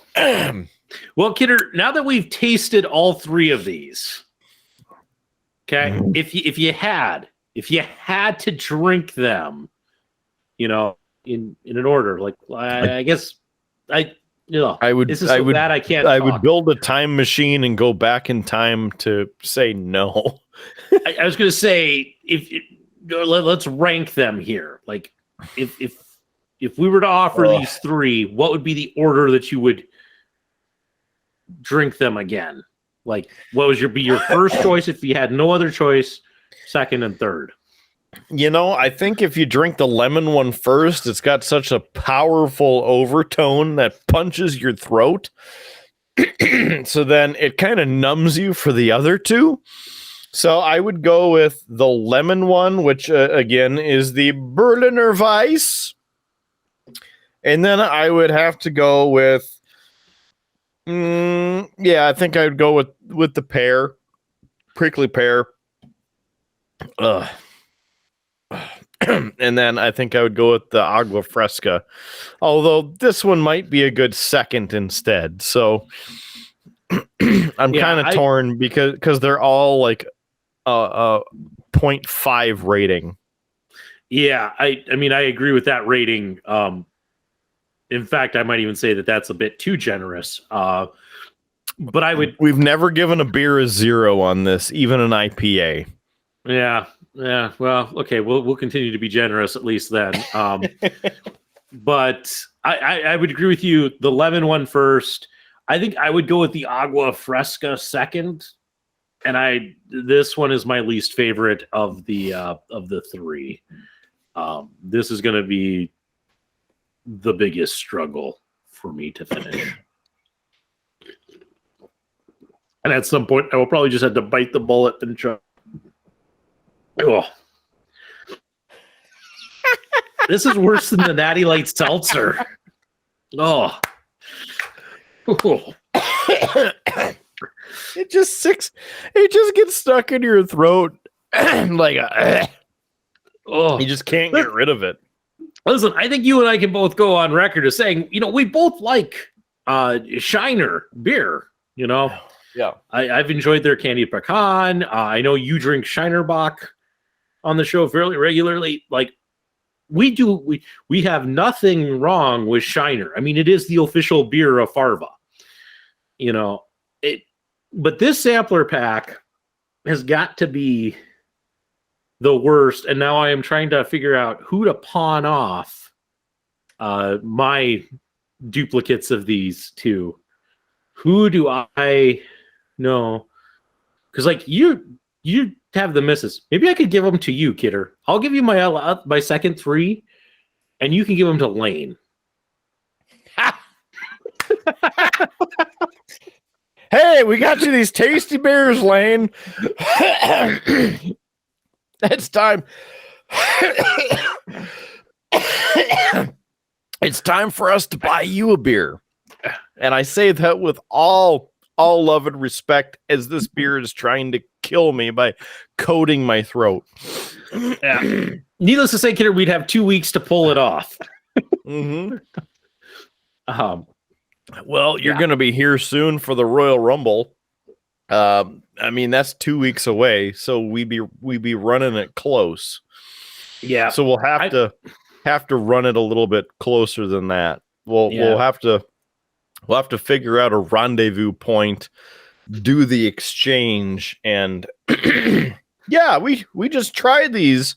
They're going to be on an upcoming episode, and Lane, we would love for you to drink these with us while you're watching the show. Yeah, please. Well, and he could give his opinion. You know, if he wanted to give us some in the comments, some ratings.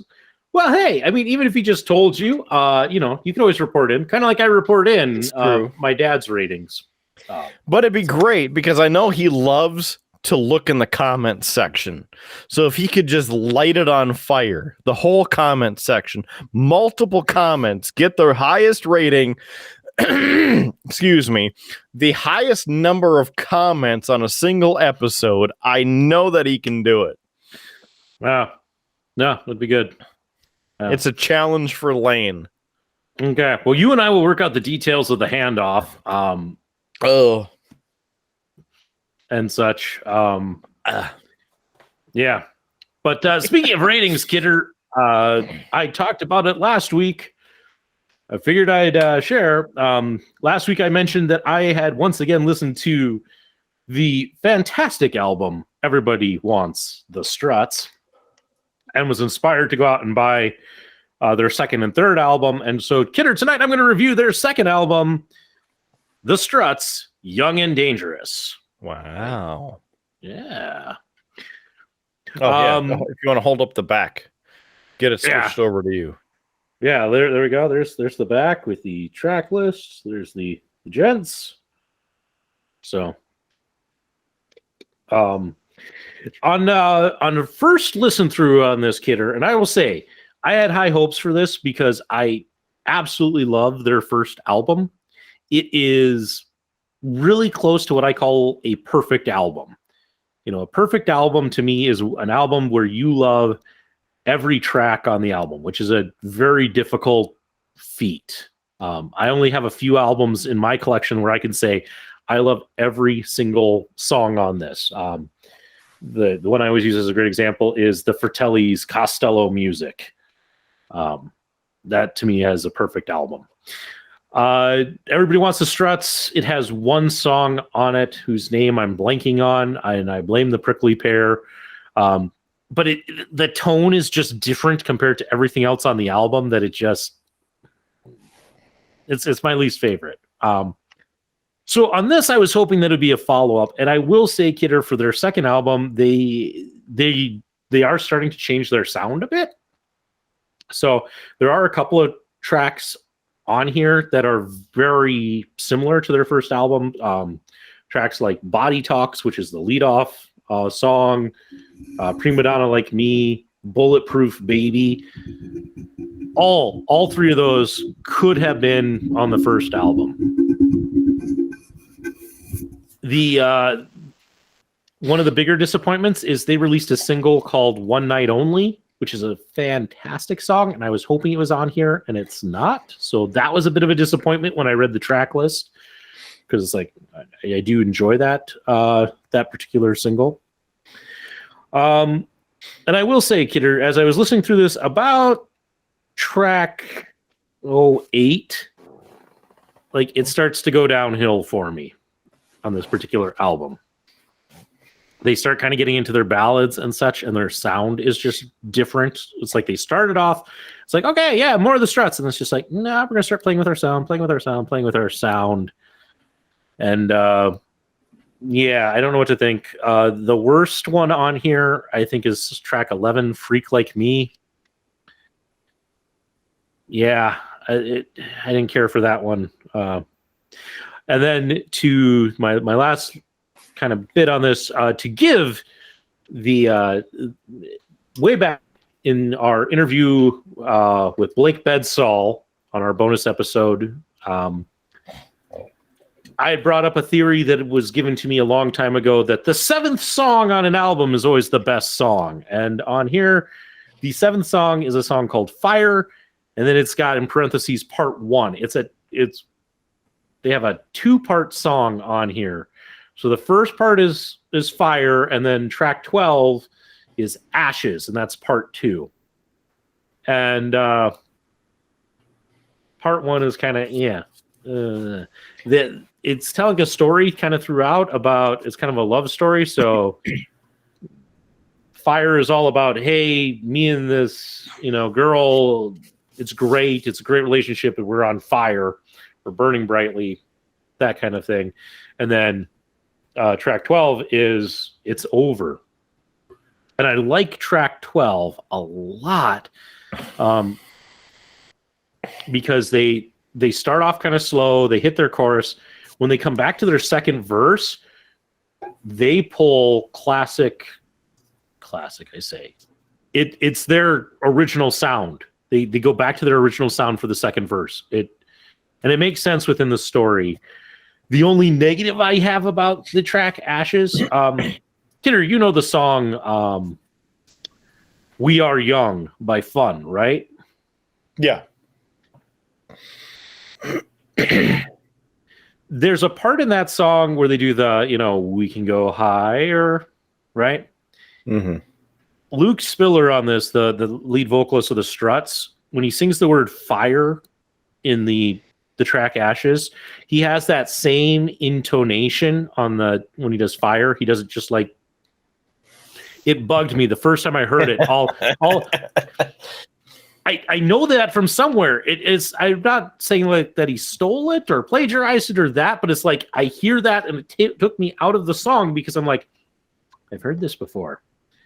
What is the song? And I figured it out on my drive home tonight. I'm like, oh yeah, it's fun, but it's so close. Like, it's just a weird intonation thing in there, and it's just like it's the one thing that bugs me. Otherwise, it's a great song.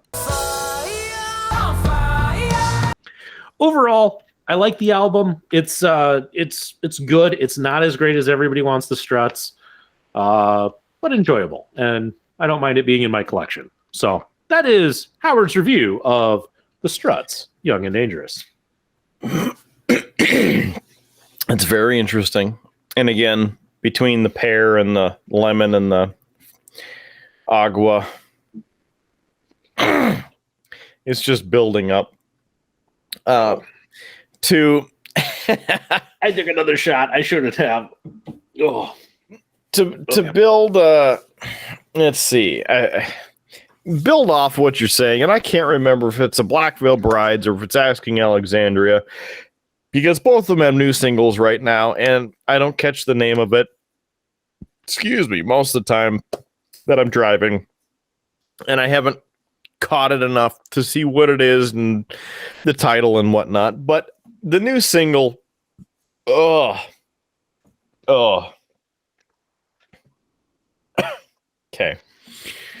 The Shiners are giving us a shiner.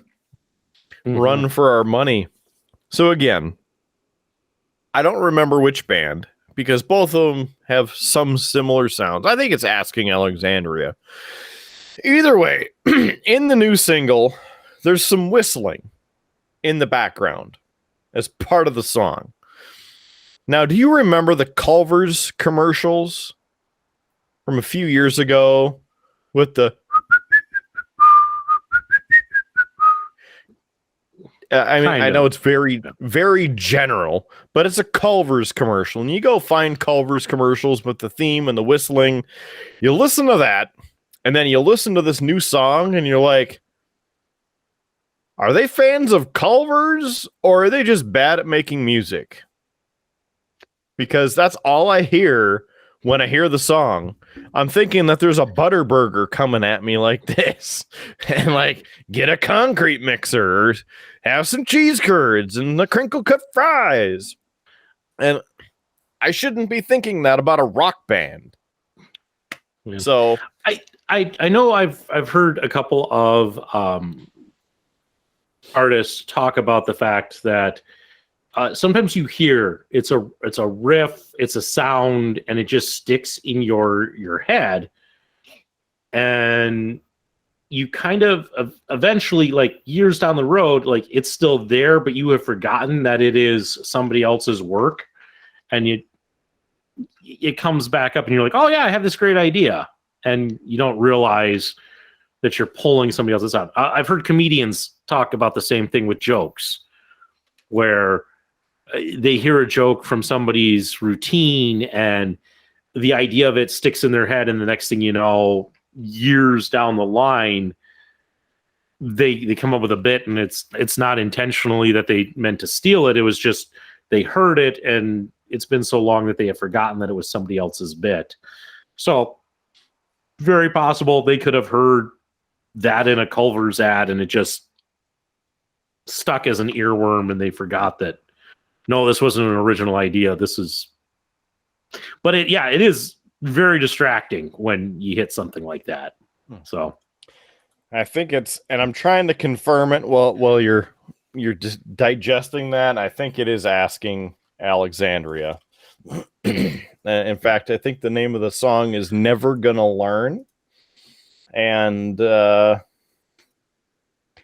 official music video.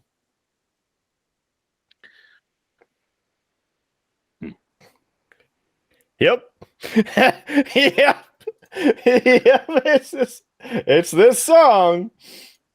So I don't want to play it because of the DMCA and us getting a strike on all of our accounts, but what I'll do, I just sent the link in the chat to Howard, and he's so graciously posted in the comments, so then you can look at it on the YouTube and you can see their official music video and hear the and everything in that. I don't know. I'll try and do some research and find the Culver's commercial, but yeah, if you do that, Kidder, I was already planning on, because again, same reasons of putting, seeing if I could find a like a YouTube version of Ashes and Fun's We Are Young, and put the links to both so people could do the comparison to see, to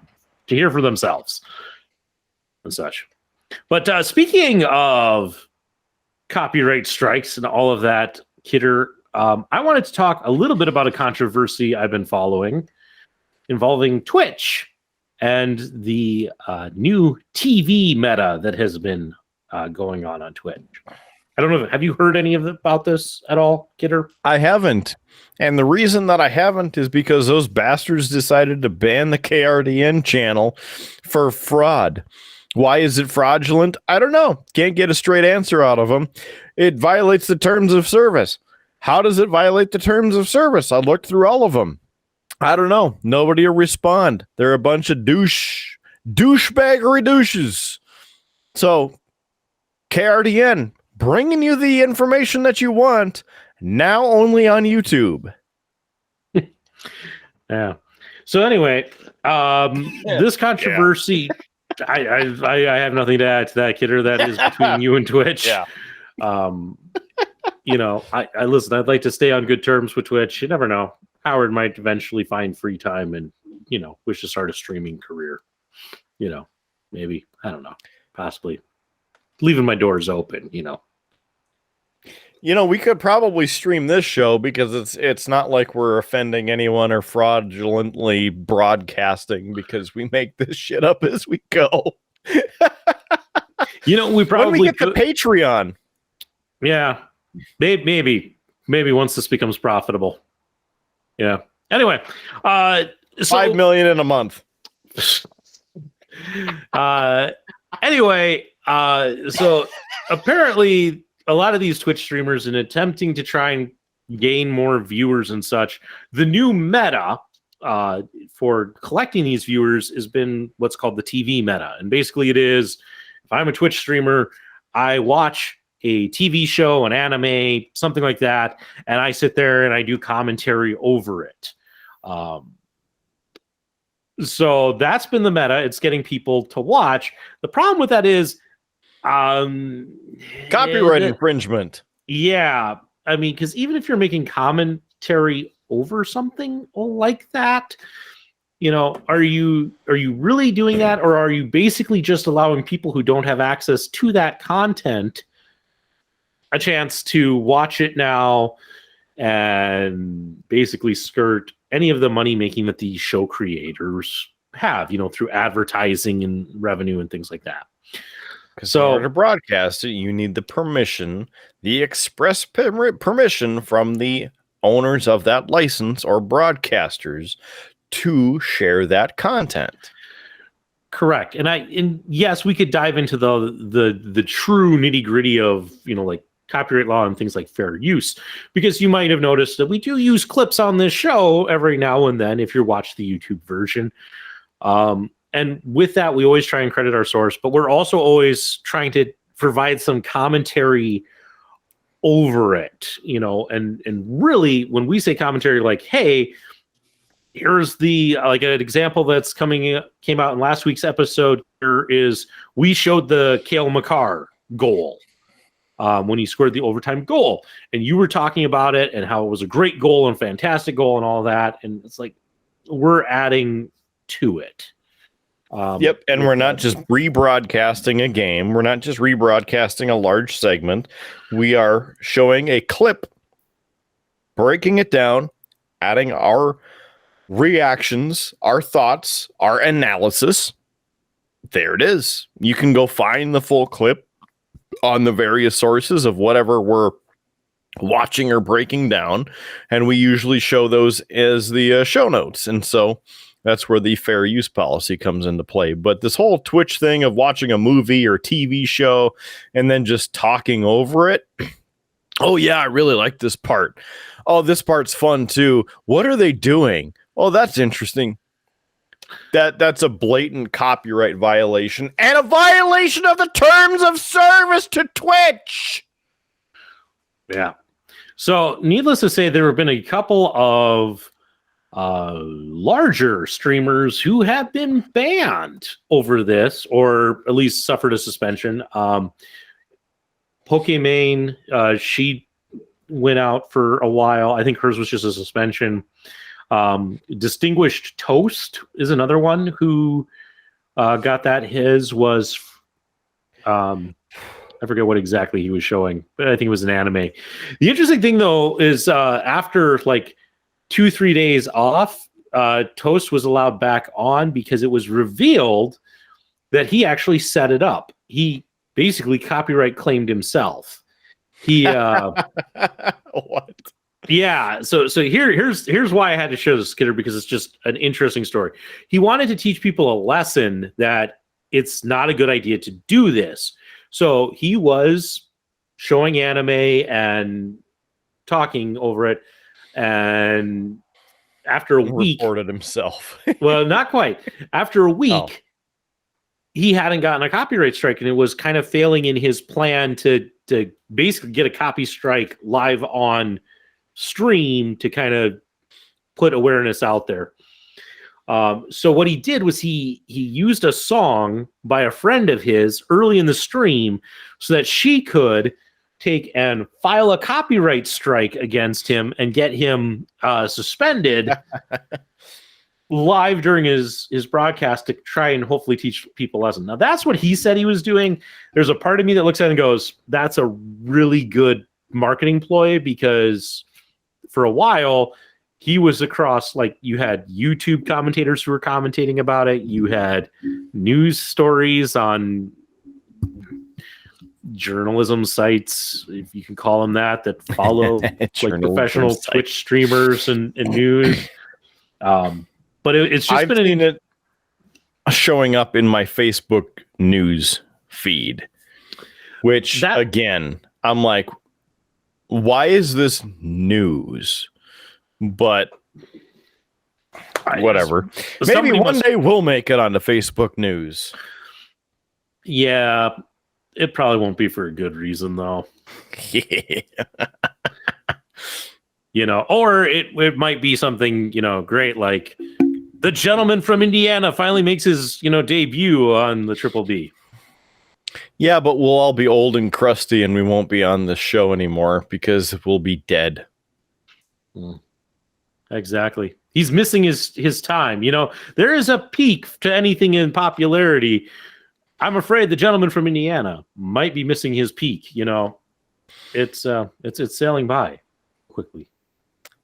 That orangish light in the background might be the sunset of his time to be on this show.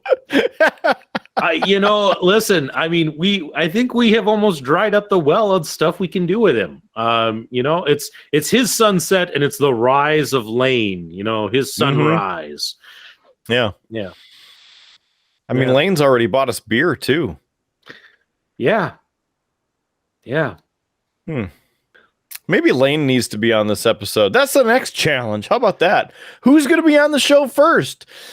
The gentleman from Indiana that Indiana does not want to claim, or Lane? Kidder, I think we've just started the race, the sequel. So who's going to be? The challenge has been issued from the Good Brothers. Who's going to be on the show first this time? Lane or the gentleman from Indiana? We'll see. We'll find out. Sit tight, everybody. Who knows? I'd say place your bets, but I think we all know who's going to win.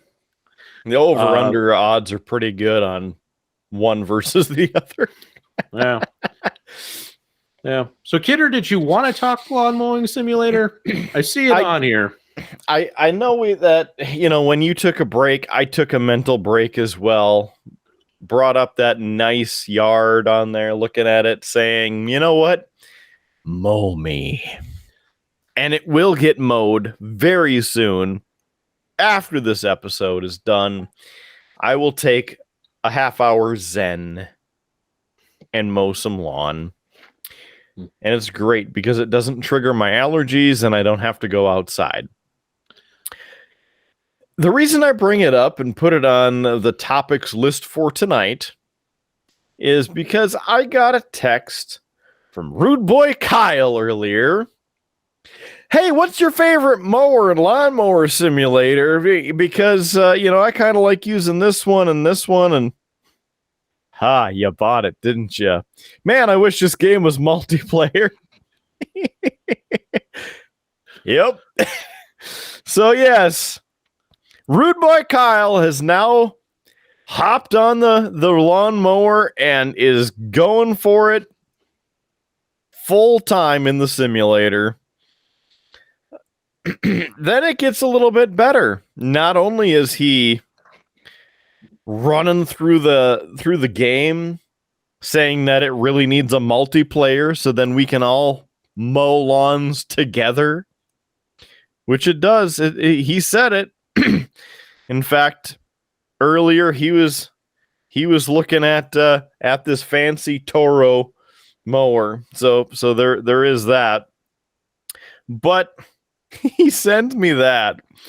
And then it's got to be about half an hour later, I get a text message group from his wife where she says, Kyle, what are you doing? Flying? And then he says, no. So she asks, driving? He goes, no. I'm mowing. To which then he says, with the gif of, it ain't much, but it's honest work. Yep. Yeah. Kidder, with as much as you guys have taken to lawn mowing simulator, I almost hate to bring this up, but there's also a power washing simulator. I have not seen that one yet. Yeah. That one does not seem a bit dry. And on that terrible bit of news, Kidder, we've been talking for quite a while. It's time we wrap this up with some cheap plugs. Better than pay a the bus bills. driver simulator. We're not paying any bills. Let's be honest here. Please be the first to buy our. No, we've had a first. We need a second. Please be a second to buy our merch. BeerBluesBS.com. Go there. That's our website again, right here. BeerBluesBS.com. You can click the merch button and check out our merch store. There's glasses on there to buy, tumblers, coffee mugs, wine tumblers, even for the ladies or the dudes. If you really like the wine too, that's totally fine. There's shirts, long sleeve, t-shirts, there's sweatshirts of all kinds. There's pants, socks, even. There's all kinds of stuff on the merch store. So please check out the Beer Blues BS official merch store at beerbluesbs.com. Other than that, you're joining us right here, wherever and on whichever platform. So first of all, thank you. Second of all, if you didn't know, we have a video version available on YouTube. We have the link to the YouTube page at beerbluesbs.com. But if you search Beer Blues BS on YouTube, you can watch all of our episodes, including all of the bonus content on YouTube for free. Please click the subscribe button on a YouTube page. Then if you want to listen to the audio version, if you're doing that right now, maybe you want to expand which platform you're listening to us on. Well, we are on all kinds of audio platforms, all of the major ones, in fact, including, but not limited to, iHeartRadio, Spotify, Pandora, Amazon Music, Google Podcasts, Apple Podcasts. We're on iTunes. We're on, did I say the Amazon one already? We're on there. I think I said it already, but we're on there too. Player FM, IMDb, TuneIn, Stitcher. There's all kinds of places you can listen to us. And all of those locations are at beerbluesbs.com. Or if you are already searching through your audio listening platform, just search Beer Blues BS or Beer Blues and BS, and you'll probably see our wonderful logo there. You can click on the show, subscribe, and you get all the alerts on the latest episodes, which are posted every week, at least. Please join us every week for this awesome show that we have fun doing, and we hope that you enjoy joining us for, because you are as much of this show as the two of us. So thanks for joining us for this edition of Beer Blues and BS. Again, for everything with the Triple B, go to beerbluesbs.com for more details. Lots of stuff on there, including the buy us a beer button, which we would love for you to do.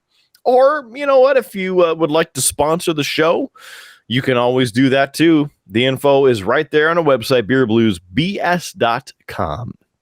So I think that's going to do it for this here episode of the Triple B, as I've now made it through the Shiner trifecta before it catches up with me and before it catches up with Howie Blues. Thank you for joining us for this here episode of the Triple B. We sincerely appreciate it. Have a wonderful rest of your day. Be safe. Have a good one. And for my brother and co-host, Howard Blues, I'm the man, the myth, the legend, Mark Kidder. We'll see you again on the next episode of Triple B. And as always, remember, keep your glass at least half full. There's free beer tomorrow, and we will see you on down that dusty Tuscon highway. So take care, and we'll see you again on the next one. You have been listening to a UA production of Beer, Blues, and BS. If you enjoyed the show, help others find out about it by rating the show or leaving a review at your podcast listening service of choice. Thanks for listening, and may your glass never be empty.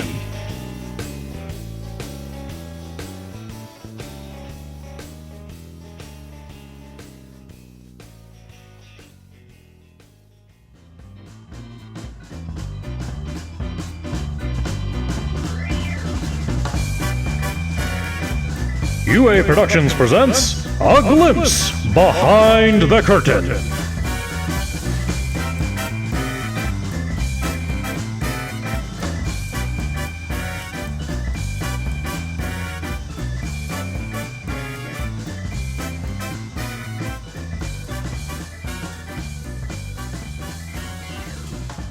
Not gonna lie, kidder, about halfway through the cheap plugs, I took a big swig of this trying to just finish it. You almost died, didn't you? Oh, it hit me like a gut punch. Like I was feeling nauseous. And then I noticed, like, holy hell, I'm seeing two of Kidder. Oh my gosh, I didn't realize this thing had messed me up that bad. And then I'm like, oh wait, it's just my eye strain. Let me focus my eyes. Damn hallucinogenic properties in that beer. What are they putting in this crap in Texas? Marijuana isn't even legal there. Come on. I don't know, but this last one has been a struggle for me to get through. I'm trying. It's like every time that aftertaste, it's like that fruitiness, and then there's that aftertaste. And that aftertaste just kicks me every time. Yeah. But hey, 2 hours, 10 minutes. Not that you can see that on that glowing phone, but Yeah, it's nice and glowy. Oh, there it is. Yeah. 210 20 92. yeah. So I bet there's some Wonderful. stuff I can trim down, but it's not bad. It's not bad. It should be a couple minutes here and there. I went to dinner tonight with two coworkers and various topics and whatnot. And I brought up do you guys know that we do a podcast? And they're like, no, what do you talk about? I'm like, everything. That's the whole point. And the main point is that we drink during it. Oh, really? Yeah, absolutely. So I sent them the web link. So they got our website link. And I don't think either of them have a YouTube account, but they're going to create a YouTube account just so they can subscribe to the show to up our numbers. I'm like, I appreciate you guys. Thank you. If more people would do that, or if there were more people on YouTube to just hit that subscribe button on there, we'd be on our way to making 1 cent per view.